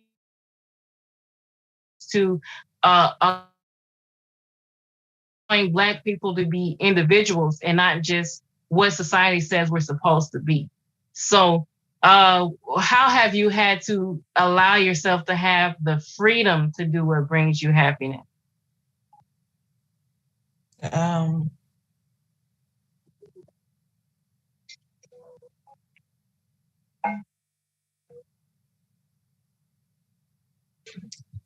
think I've allowed myself to have the freedom to do what brings me happiness by really, I just had to take my voice back and just stand up for what matters to me. So I've been in those same scenarios that you've been in, with people just judging what I like. And, because I think maybe I'm a different type of Black woman. Some of the things that I like are not what we would call normalized. So from the type of music I like to the type of TV shows I like to, and even for me now, like today, like my hair is teal, normally it's purple. Even those type of things, just being questioned about anything, just how I look, how my makeup is. That is a big thing with me. When it comes to like relationships, why you wear so much makeup, why you have eyelashes, and why you gotta wear fake hair, and because I do. And if you don't want that, you need to be honest with yourself and get what you want, bro. So my thing was like, when I be on the dating apps, what the heck did you swipe on me for if it was changed? You looked at the picture, it's the same person that was in the picture. I don't have fake profiles. That type of stuff is so annoying. Because I feel like I shouldn't have to answer for that or defend that. I'm not 16, Oh gosh, I just had that song jump in my head. I am 16 going on. Don't you sound music me, ma'am. Don't you sound music me. Oh gosh, it was in my head. Spending my time on you. Don't you take me there. I'm maybe have to watch it again. You maybe. I wasn't gonna watch it, and I have to watch it. I'm gonna have to watch it when we get done. I'm gonna watch it. But that type of stuff is just and that's not even, we tend to go to male-female relationships, but women do it too. And it's always amazing when another woman questions me for being a woman, because I'm not questioning you for your dry face or your choice to not wear makeup or your ponytail that you just want to wear. I'm sorry, people going to drag me all over social media for that. I'm sorry. Whatever your choice is, whatever your homeliness is that you want to embrace, you embrace it. Embrace it. I allow you to look like a ragamuffin. Come on now. If you want to go out looking in the streets like you just rolled out of bed and rolled in a pile of flowers, honey, you do, yeah. But I can tell you, because I think a lot of women assume I'm doing it for a man, and that's what irritates me. Because to know me is to know this has been me. In our household, you couldn't wear makeup till you were 16. And on my 16th birthday, I was wearing makeup. Like, I was like, had a tear off calendar waiting to wear makeup. This has been me my whole life. I've been in heels since I was 11 years old. And this isn't me perpetrating for nobody else other than this is the way that Leah loves Leah. I'm performing for a man. Come on. And I've been in too many relationships. That would be exhausting. Men are too different. This is how I find peace and happiness within myself. And so that type of stuff. So to me, it was just deciding, finding the strength to just say, no one gets to question who I am and what I am. And finding the strength to just be good with that. And for me, because for so many years, I wouldn't talk. I wouldn't say anything if people question me, or I would explain so much. I would, I do this because, or I would apologize. I was apology queen. I'm sorry, or try to make people feel comfortable in my presence. And so the way that I've found my freedom is to not give people any of that and to just be me. So I will walk this purple hair, this beat down face into a place, listening to Pink and watching Frasier. And if that makes you uncomfortable, I guess you're uncomfortable. You're not for me. And I'm not for you. And it's okay. That doesn't mean that you're a bad person or the other person is a bad person. But that's just, it's nothing wrong with just saying, okay, I'm this way. And you're another way, and this is not going to work. You don't have to be hateful or mean or anything to just accept that fact and then move on from there, But I know when I told somebody that I love Linkin Park, that's a rock group. Oh, well, you used to mess with white men, like. Oh my gosh! No, but why does one have to do with the other? It doesn't. Right, especially when just mess with white girls. What? I can't listen to Linkin Park. Are you gonna try to shame me because you think I used to mess with white men when I didn't? When you made it clear that you mess with white girls, I mean, like, leave me alone. I like Linkin Park. I tried so hard. She's telling truth up in here, y'all. It doesn't even matter. She's spilling teas up in here. She's spilling tea. Leave me alone. And that lyric is poignant to what you just said. And in the end, it doesn't even matter. Ha! Hello. Okay. Thank you, Linkin Park. Thank you, Chester. Rest in peace. We miss you. Anyway, you want to find out, you want to make sure you understand what makes you happy when you're in what people call your private place, when you are alone. What makes you happy? I like to listen to music and be by myself and seem like I'm in a concert. That makes me happy. I be in Carnegie Hall in the house. I shuts it down. That makes me happy. And if you're interested in astrology, you want to look at your 12th house, because if you look at your 12th house, you understand what makes you feel liberated you understand more of you start to accept more of what you like to do when you're in private, what you like to do when you're by yourself, and just accept that. I have Scorpio in my 12th house, so that means that I like to get down to the root of things. I like to get down to the bottom of things, and I like to use spirituality to help me do that. And I can be researching if I don't have any clients to do any readings for. I'll read for myself, or I'll find somebody in my family to read for. But I love. I would say you can read for me anytime you want to, and I do not care. She already know you can. She can. I want to read for you. Let's go. I don't care. Go ahead. But I always like to get down to the bottom of things, and even if it's not spirituality, I'm doing my research to find out what's at the root of things, because that's who I am. I want to know what's at the root, what's underneath the surface, what's being hidden, what's a secret. How the government trying to lie to us. I like to know that stuff. Not the government. Not the government. It's the government. Not the government. The government. That's who be lying. The government be lying.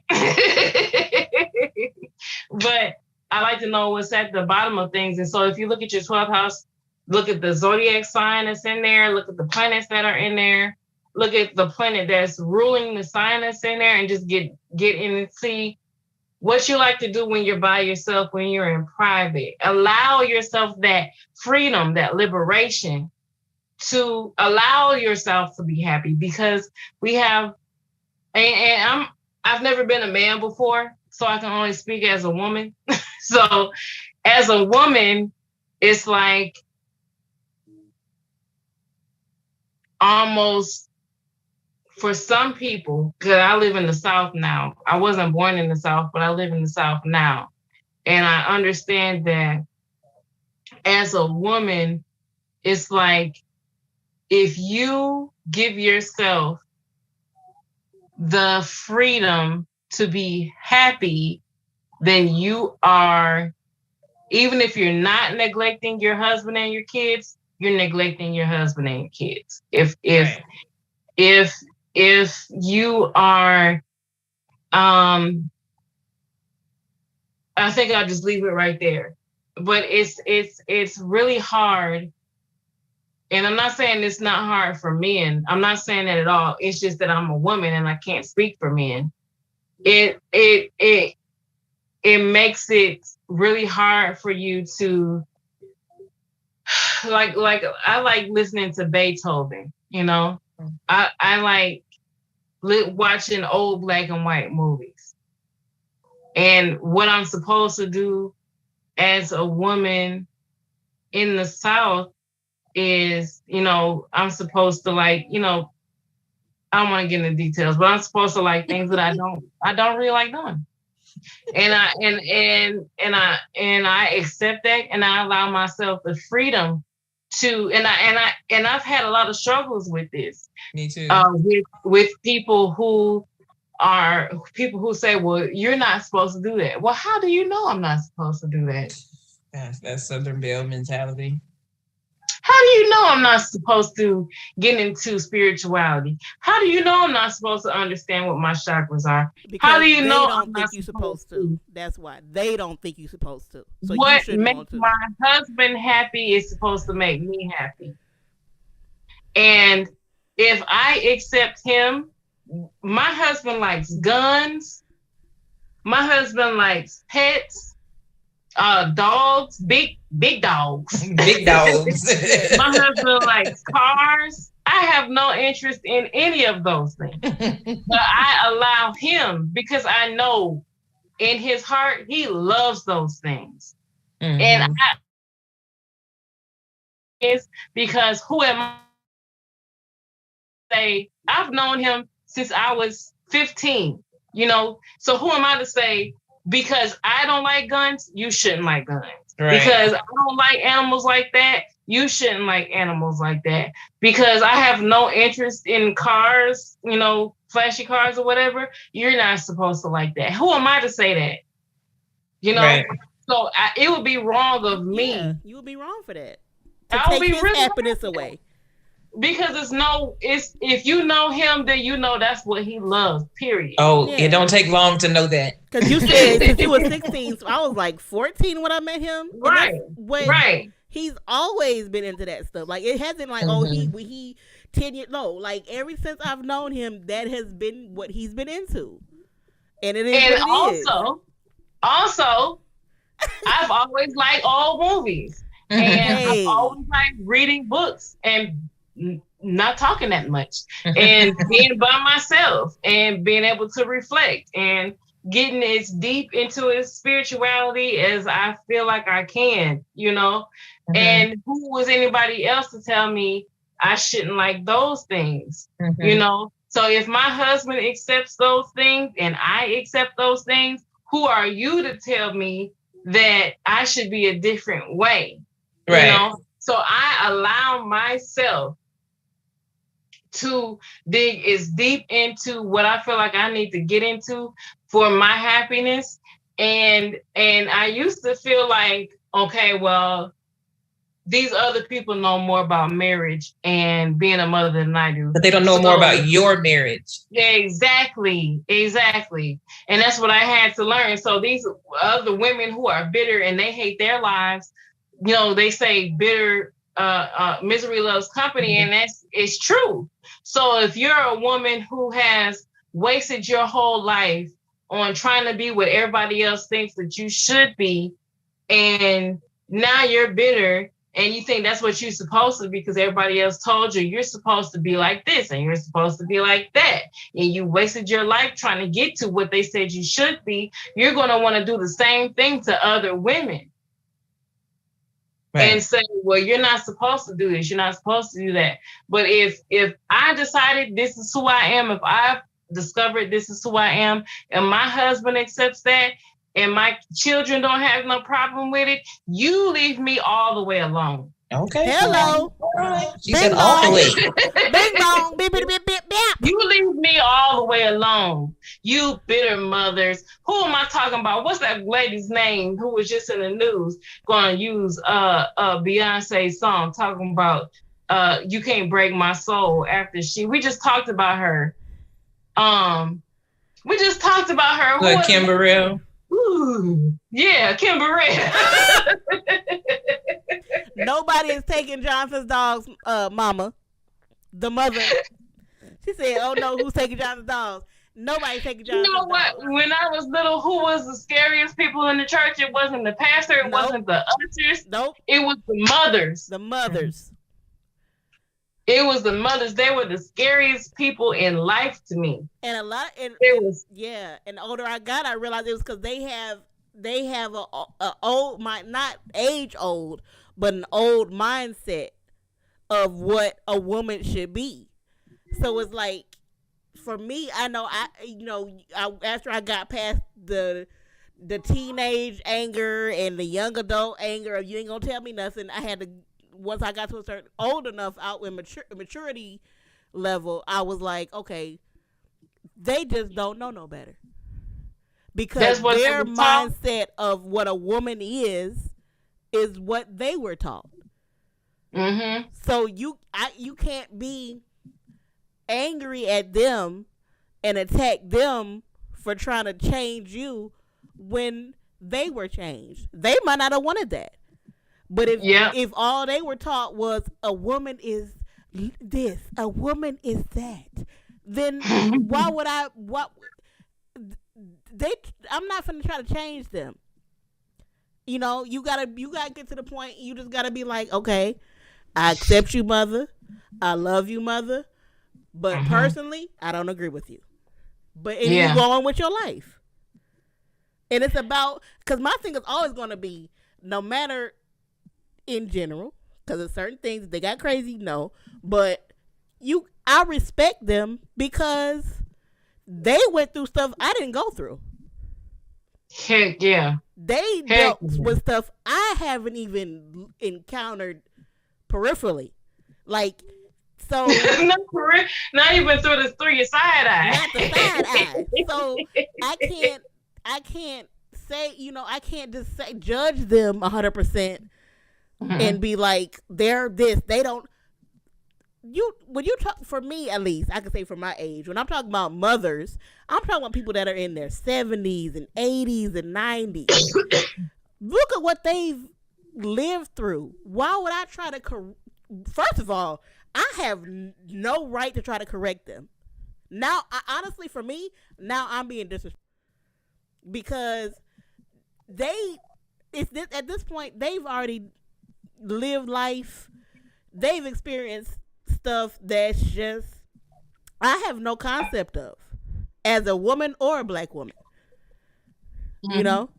So like my thing is always like once I got to a certain point, it was like listen to them, hear what they're saying, respect them. Always be respectful. I don't have to agree with it because a lot of things I don't agree with what a woman is, but they do. And again, if you're talking about a woman that's in their 80s and 90s, we don't have to agree. Leave her alone. I just have to quietly listen, let her say what she want to say, and we can go on about our business. Yeah. And that's basically what I wanted to say. And I was just saying, I don't know if I said it, but just make sure you look at your 12th house to find out, because in your 12th house, that's who you really are. The 12th house, you said? Yeah, your 12th house. Your 12th house is who you are, who you really are. It's what you do in private, and it represents liberation. So, if you want to understand more about your happiness, what's going to bring you happiness, how can you allow yourself to? How can you liberate your own self to live in your happiness, express your happiness, find your happiness, and experience some type of liberation from that? You want to look at your 12th house, and that's all I got. Awesome. Thank you. Amazing, Johnny. Amazing. Like you was coming with all kind of stuff, and that's for me. I could say that's why I was in, because I'm just like, yes, yeah. Like you came with the good stuff today. I'm sorry, I've been sweating. That's why I had to. It's okay. I can't find my sponge, but you just have to live with seeing my horrible face today. The only place I can find privacy is in the bathroom when it's hot in here. How do you use my beauty blender? We're talking about the word happiness. This is Happiness Happens Month. And so one of the things I meant to do it earlier, but we'll do it at this halfway point. I don't have a lot to say today because Chantilly covered a lot I was going to say. So I won't say much after Angelique. But this is something I want us to be mindful of when we talk about happiness. I think a lot of times when we think about the word happiness, we just think about one mode, but there are 31 types of happiness. So for the rest of the month, I want us to use a happiness counter. For everybody listening, I want you to be mindful of all the different ways that happiness manifests in your life. There are 31 different ways that the word happiness, the emotion happiness, manifests in your life. It is amused, blessed, celebrate, cheerful, confident, content, creative, enthusiastic, fun, giving, grateful, helpful, honorable, humor, inspired, joyful, kind, love, motivated, nostalgic, optimistic, peaceful, playful, proud, relieved, respectful, satisfaction, social, spiritual, successful, and valued. All of those are ways that we receive, give, and accept, and receive and give and experience happiness. So throughout the rest of the month, this is our happiness counter, and I'll post those 31 ways on the page when we're done. That'd be good. But be mindful of all the different ways that happiness shows up in your life. It's not always just jumping up and down joy. Yeah. It comes in different ways. That feeling appreciated. Did you say feeling appreciated, or did I make that up? What did I say? I think I said appreciated. Yeah, I thought you did. A lot of them on here. Yeah. Yeah. So I think that, and if you're somebody who wants to give back, then making sure that you appreciate somebody, because you never know what people are going through. Mm-hmm. So just appreciating somebody for keeping the door, holding the door open for you when you're walking through the door. Yes. Appreciating somebody for saying, for whatever, making sure that you're aware and that you always make sure you appreciate somebody for whatever they do, whether it's for you or not. Just appreciating other people can help other people with their happiness. So exactly. Yeah, I think that's good. I'm looking forward to looking at that post of all the other, cause yeah, I'm gonna be quiet. But yeah, we can we can't think of happiness as just one thing. Yeah. But it's way more than that. Yeah. All right, Angelique. I got so many things to say about pets.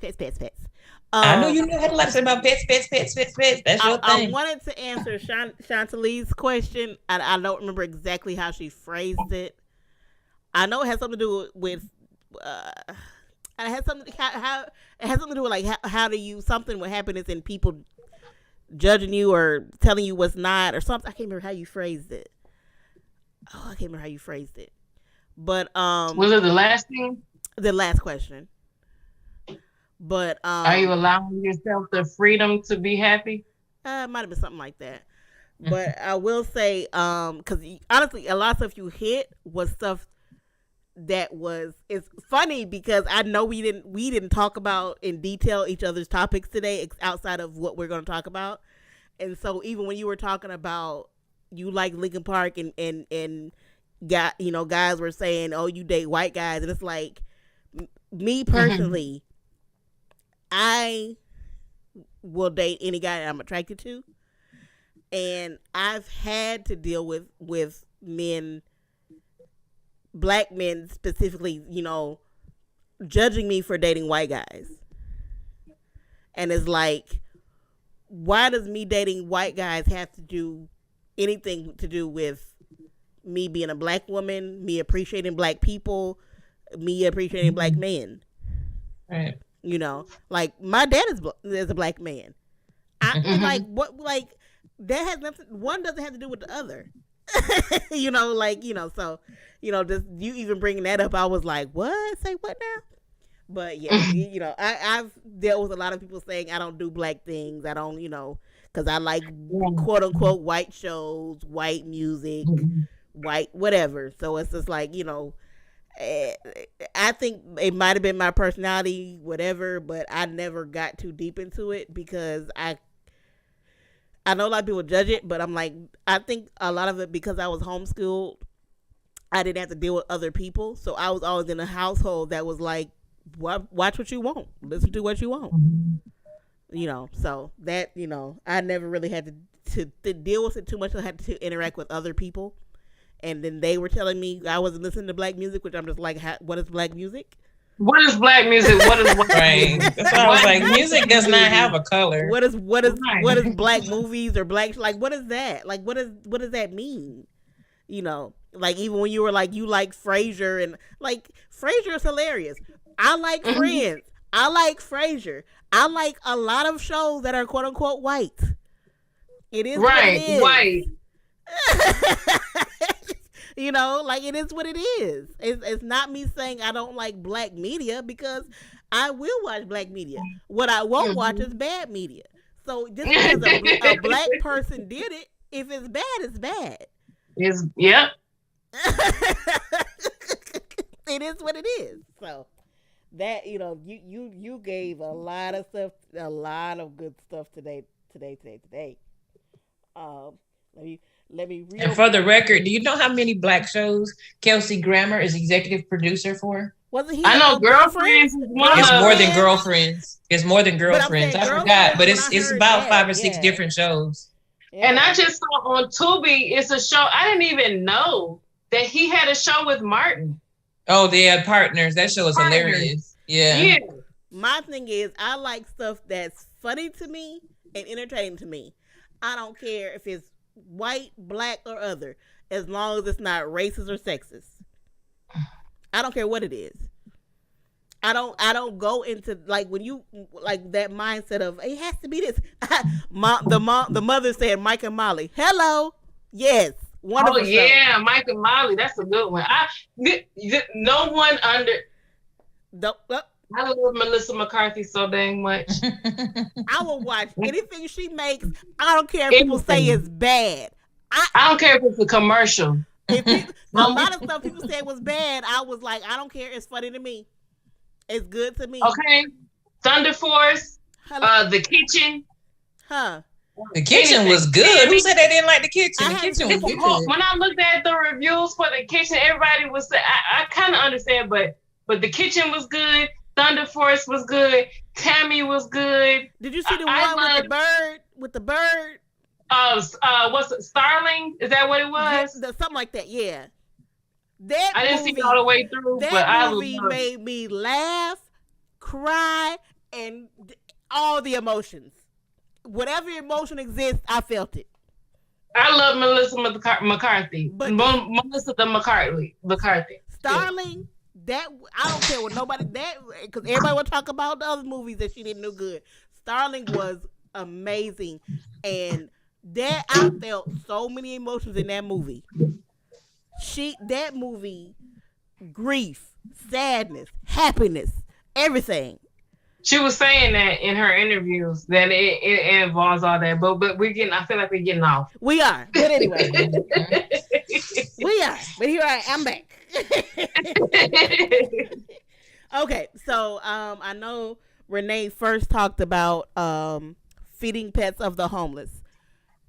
Looking into this organization is I don't want to get emotional about it, but it is the first and one of the few national nonprofits providing pet food and emergency veterinary care to pets that belong to homeless people.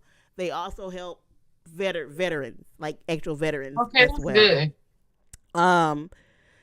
One of the things that evidence shows that animal companionship is fortifying and contributes to the emotional well-being of people experiencing homelessness, including encouraging owners to obtain sobriety, leave abusive relationships, and avoid incarceration. That's from the National Alliance to End Homelessness. Let me see. They have helped homeless people and veterans. They have helped over 22,000 pets, over almost $3 million given in veteran care. Veterinary care, pet food and crates. Over almost 2 million pounds of pet food collected, and 217 donation sites nationwide. You can find a pet food donation site, make a donation, or become a volunteer if you go to their website, which I'll make sure I add on all of our social media and our YouTube page, so you all can definitely check into that. Another great company I checked into was about Clear the Shelters. And Clear the Shelters actually is NBC Universal partnered with shelters, and is teaming up with hundreds of shelters across the country to host Clear the Shelters, a nationwide pet adoption drive in August of 2022, so all of this month till the 31st, that helps find loving homes for animals in need. They've found homes for more than 700,000 pets, and since 2015, over 23,000 pets have been adopted in 2022. They have an app that if you're looking to adopt a pet, You can go ahead and go on the app and do that, as well as search on their site to find shelters that are around you.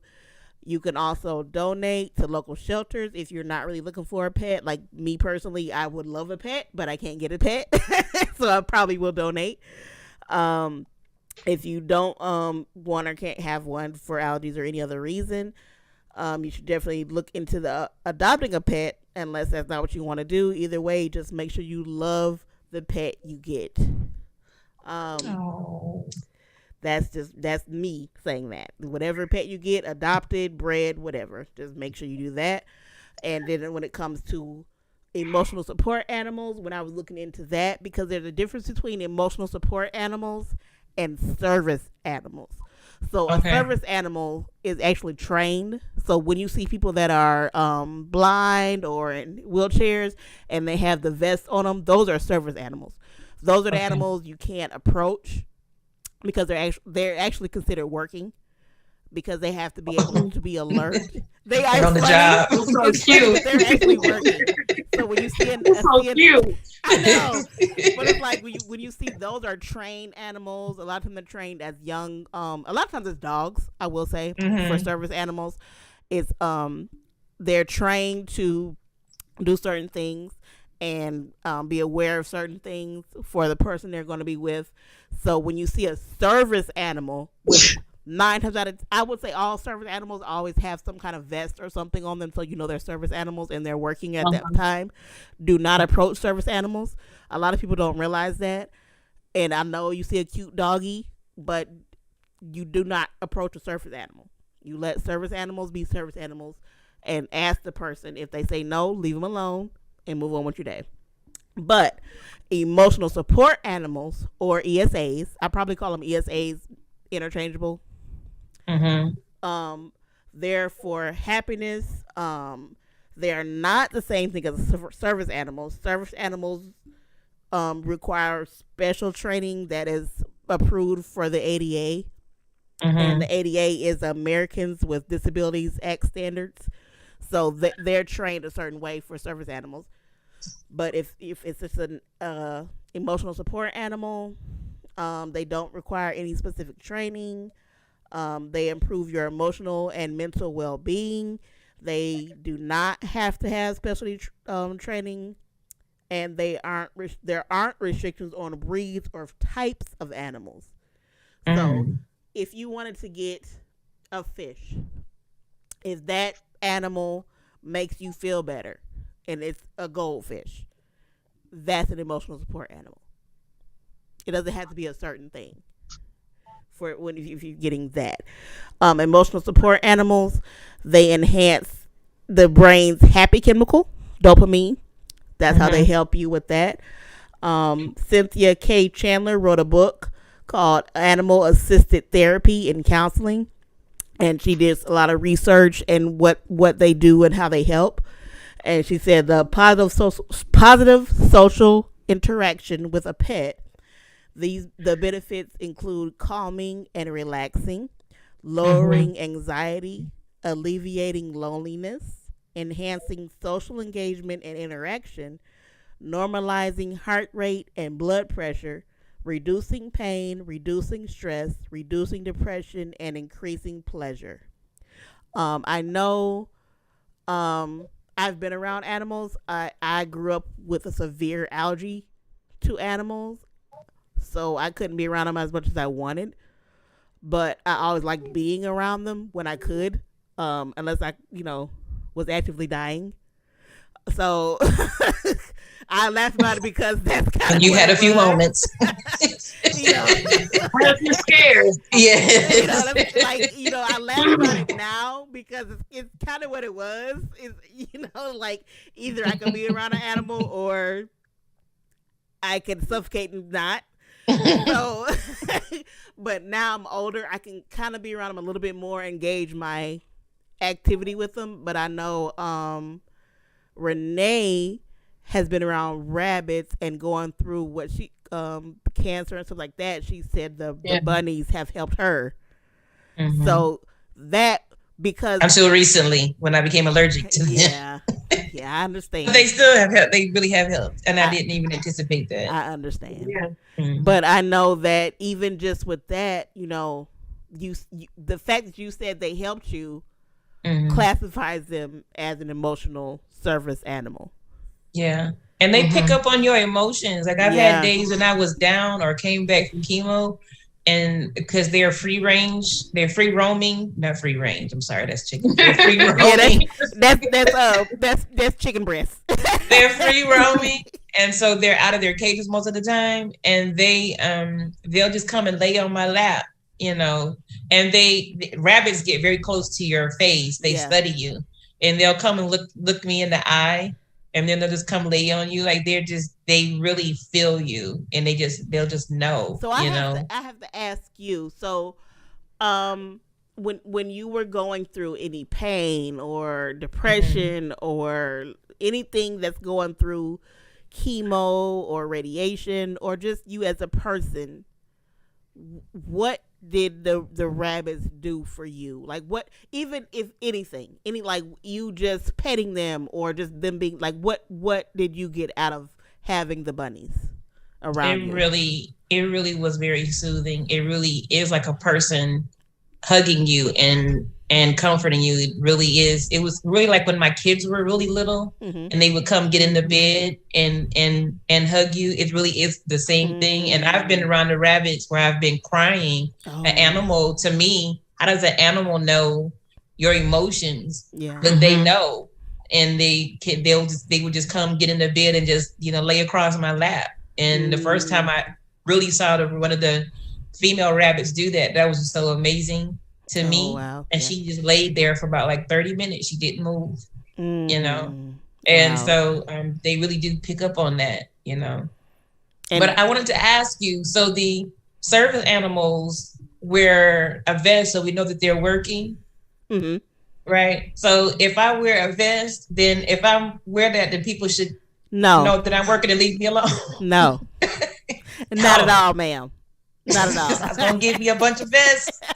People should be able to leave me alone. Stay out of the way. I know you're partially honestly asking and partially joking, but yeah, no, like service. Sometimes people, especially when I be like at the airport. Let me tell you something. Two things. When I just flew Tuesday.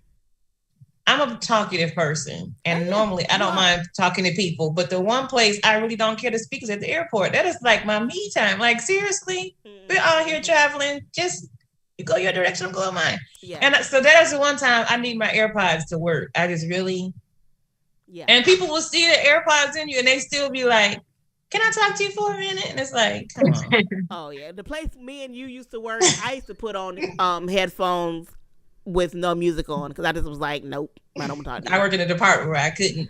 And the other thing was, I was on the plane. This is no lie. There's two people that got on there with emotional support animals, and they barked at each other the whole time on the plane. I don't know if they were having a conversation, if they were checking each other's qualifications, credentials, if it was an issue between support animals or not.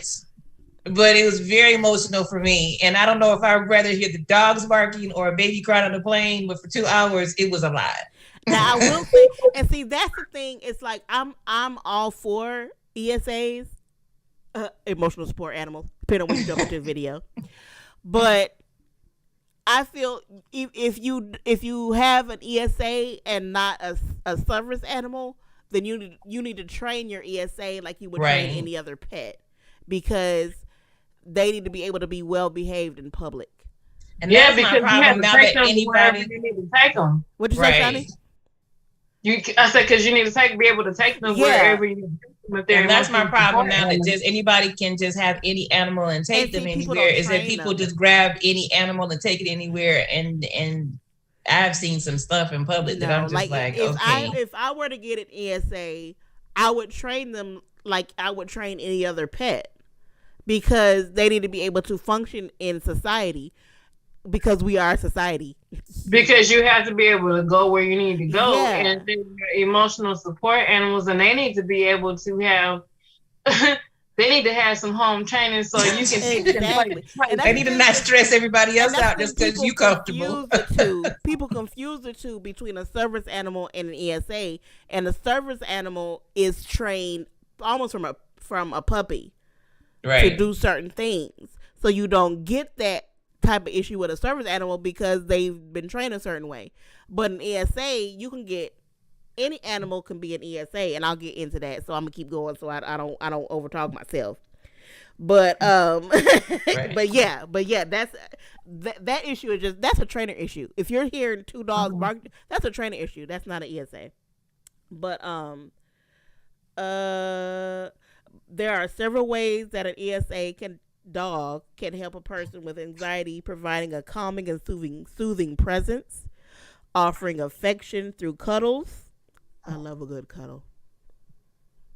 I love a good doggy cuddle. I just really do. Ain't nothing like a good doggy cuddle. I need dogs to get away from me. And we're different people. And they can distract from anxious thoughts. Now, I'm going to move on, but I remember I saw a video that went viral some months ago, and a woman, I believe she was autistic or had some sort of sensory issue, and she started like smacking her head and like having a sensory overload type of situation, and the dog kept pushing her hands down every time she did it. I saw that. Yeah. And like every time she tried to, he kept pushing her hands down. I'm saying it could have been a she, but the dog kept pushing her hands down every time she did it. And I was like, that video made me cry because I just was like, yeah, that's what it is. Like I don't know if she had a service dog or an ESA, but that's a dog especially can attune to what your needs are and go from that. So, now she might have needed a service dog for health medical issues. I don't know. But at least the dog kept like stopping her from hurting herself. Yeah. Like she was like having a melt, like almost. I remember that. That went viral. I remember that. An autistic meltdown down type situation where the dog kept being like, no, don't, and I just was like, dogs are amazing. Yeah. And how do emotional support animals help with stress? How do they? Let me tell you. An emotional support animal may be able to help alleviate some of the symptoms of stress just by petting. A furry animal has been shown to lower blood pressure, heart rates, and even release those feel-good hormones, dopamine. Woo woo. Well, Shauna, your blood pressure should be bottomed out with all the dogs in your house. So I know, first of all, they outside. No. Now they said a furry animal, so it doesn't even mean a dog. It doesn't even mean a dog. They just said a furry animal. That's true. So you having rabbits, Renee? If Shani wanted something that's not a dog, that's there's something that they're saying there's something that you can pet. That's really just you focusing on calming yourself down. Yeah.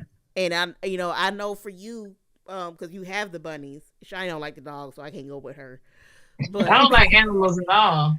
But with the bunnies, have you noticed any type of things like those? Petting them is very soothing. Okay. Yeah. And they love to be petted. Yeah. And they said, what are the benefits of having just a pet? Not even an ASA, but just a pet. Pets, especially dogs and cats, can reduce stress, anxiety, and depression, ease loneliness, encourage exercise and playfulness, and even improve your cardiovascular health. Caring for an animal can help children grow up more secure and active. Pets also provide valuable companionship for older adults. Yeah. So I've always wanted pets. I know when I was younger, a lot of it was, mom and dad wanted me to live. So they were like, no. Mom. That was so kind of them. They were so sweet. So After I got, mom was like, she doesn't really like animals. But Well, animals love mom. they love her. But because she's a nice person, that's what they're picking up on. That she doesn't hate animals. She just doesn't. She has they pick up on that she doesn't hate them. So they're like, hey. But it's like, I know. Doesn't like to be jumped on, but when No. animals like you, they jump on you. They That's do. the problem. So it's like I would definitely want an animal eventually. But definitely I know at first I used to want like a breed type animal, like anything. But now I'm like, I'll probably adopt because I've looked at so many things and I don't want an animal that's like an animal that's in a that's in a kill shelter, or like I'd rather just take in an animal. Yeah. Unless you're trying to breed, like do a business, like Johnson is trying to do. He wants to breed animals. If you're trying to breed animals, or honestly, if you just want an animal that's quote unquote brand spanking new, get what you want.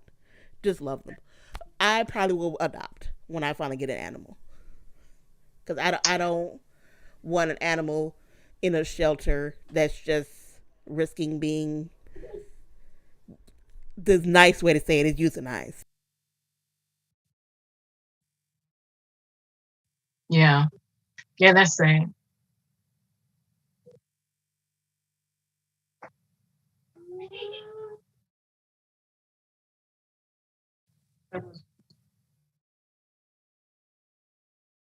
So for our listeners, just a reminder that August is Clear the Shelters Month. So this is for to adopt or take into your home, that a good option versus buying an option is to go to a shelter, right, Angelique?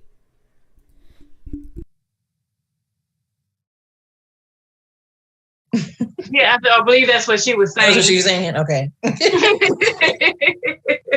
You know, talk yourself all out.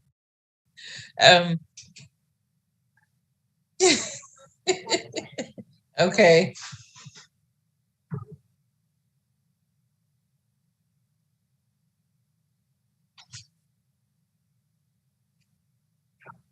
Mm-hmm.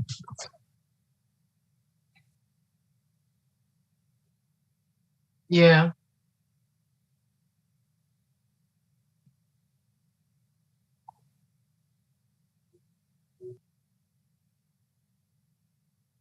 Yeah. Yeah.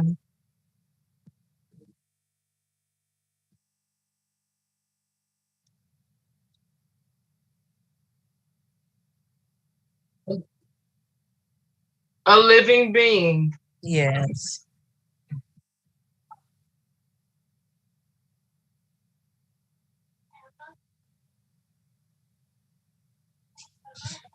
Right. Yeah. Awesome. So that is another way that we can wellness and our well-being for National Wellness Month. And I really don't have a lot to add. Chantalie really covered everything that I was going to address. That's fine. That's what happens when you're sisters. And we didn't go over our notes with each other. We're too into. Honestly, I'm glad we didn't go into notes because it was natural and we just. No, but I enjoyed how Chantalie was very engaging. So she did. I will actually, the few things that I have, I will go ahead and just post on the website. But I do want to just encourage you all on this, the impact of happiness. I just want to go over. It's important for us to have happiness in our life because it is such a positive emotion. And happiness is a choice. It's important for us to understand, if you didn't get anything from what Chantalie taught on and Angelique even talked to us about having pets, it is a choice. It is a choice to be happy. Being happy, if you didn't know, can add over 13 years to your life. Wow. So imagine people who are choosing to live in a negative space, what they are taking from their life. Yeah. Wow. 13 Positive years? 13 years. Be happy, y'all. I know. Bobby McFerrin told y'all the 1988 Really? Wow. Oh, not Bobby McFerrin. That was the song, y'all. Positive feelings increase our resilience. It makes you a stronger person. It helps you to endure. It helps you to go through things and get through things and manage your stress better. It helps you to bounce back from things better when you go through setbacks, when you go through trials. That just the choice to be happy and to handle life better. So that's the impact of the choice to be happy helps you to handle life and its challenges better. People have reported that having a positive state of well-being has helped them to engage in healthier behaviors, including changing their diets and exercise, and it helps them have a more positive outlook on life. And I can attest to that. When you have a better outlook about yourself, you have a better outlook about how you handle your life and everything else in it. People who are happy get sick less often. Yeah. Your mental state is stronger, and you also have a stronger immune system. So one of the other things I wanted to also impart to you is the importance of your spiritual life and our choice to be happy, right? So one of the biggest things that will help us in our happiness and our spiritual and our well-being is our strength spiritually. And Chantalise talked about ways that we can be happy and ways that she finds her happiness. And, we have different followers. So however you find your spirituality is how you find it. Mine is with my relationship with God and my walk with God. And I'm not here to judge. However you find your light in your path is how you get there. I just want you to find it. But I will tell you that some of the ways that will help you in your happiness and people have found is being accepting of other people. When you're a happy person, you become more accepting of other people. You're more socially engaged. You're more engaged in community support and resources. You're feeling more independent in life. You're feeling like life is closer to you and what you think is ideal in life. You just see life different and you see life better. You have more positive emotions than negative emotions. You embrace opportunities. More opportunities come to you. Do you ever see people that feel like nothing good ever happens to them? But I don't think it's that nothing good ever happens to them. No. I think it's how you see life. Yeah. Because I've been friends with some of those people and I feel like we're walking the same path. So how is it that we're living two different lives and we're walking the same path? They're not looking at the good things that have happened. They're looking at, everything that's wrong. So right. If they take that step back and be like, okay, wait, this did happen. They're just in that negative mindset. Exactly. And people like that, you really can't help. You really can't help. No. And I personally don't even have the desire for it. I used to. No. I just don't anymore. You got to get away from that. Help people that want to be helped, and the people that don't want to be helped, move on.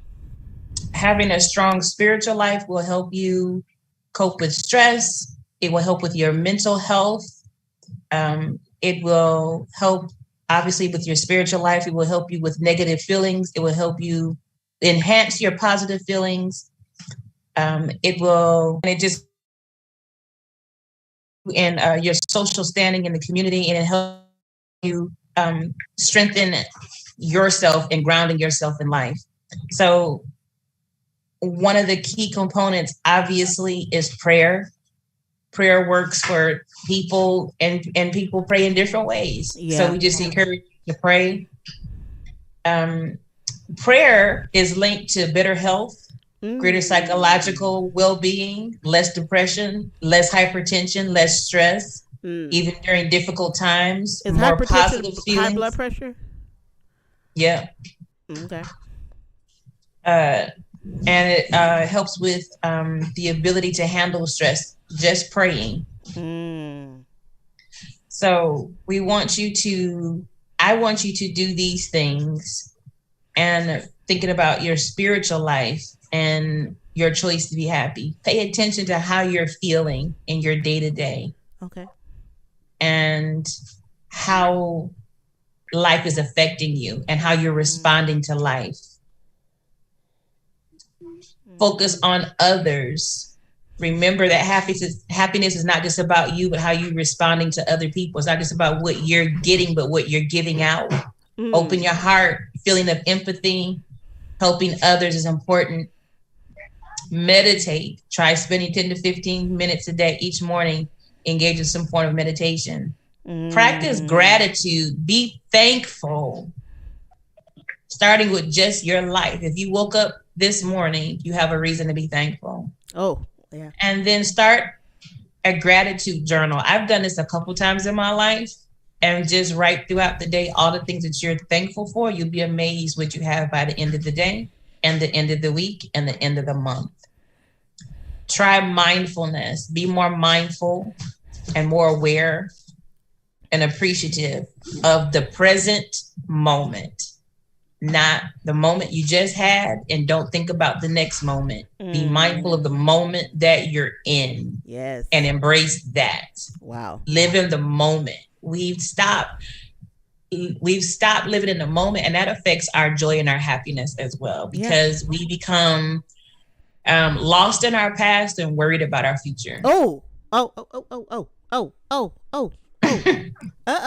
No, she ain't preaching. She ain't preaching on live stream. I'm trying not to. I'm really trying not to. You saying some good stuff, because there's a couple things I want to ask you. It's a couple things you said. So if we can just do those things, it will help us with our choice. I really want us to remember this, our choice in being happy.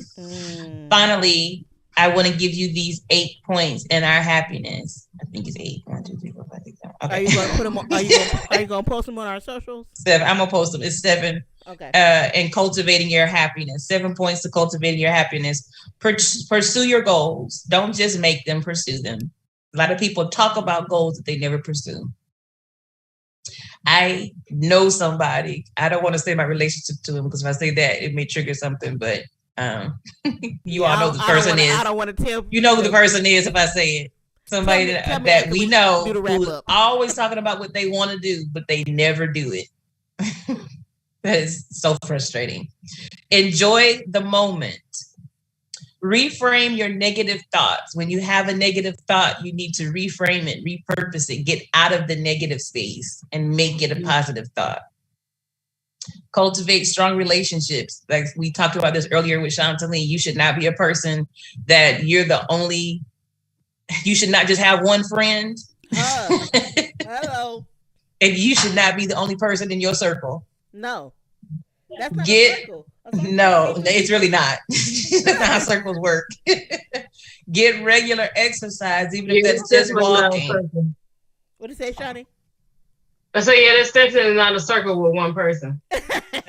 Show gratitude. Again, show gratitude. And lastly, how to cultivate happiness is find your sense of purpose. When you know why you're here, you will find happiness. Yes. That's it right there. That's it. It's so much of our purpose that's connected to our happiness. Our happiness is connected to our purpose. So much of it is just intertwined. It really is. It really is. Like it's nothing else you can say about it. Like it is. It just is. Once you get those two things together, you can work from there. Mm-hmm. But that's all I have for tonight, ladies. This was an amazing one. We almost went 3 hours again, y'all. This is the second almost 3 hours. The first 3 hours we had was with Mom and the Dad. parents. Yeah. Oops, this one is, it is what it is. I think it was worth all the time we spent. It was great being here with you all. I'm, of course, signing in from out of town. Yeah. So I'm not lit up like I normally am from the studio space at home. But if y'all judge her, then I'm a DM don't judge me, y'all. Don't judge her. Only God can judge her. I'm gonna DM y'all privately and say something to y'all. All right. Thank you all so much for joining in with us. We had a wonderful time with you all.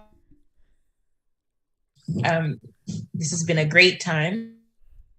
And I'm Leah. I'm Shani. And I'm Angelique. Thank you for letting our family be your family. We look forward. I know, but she's always been different. Thank you for letting our family be your family. We look forward to seeing you next week. See y'all later. All right. Night night. Night night.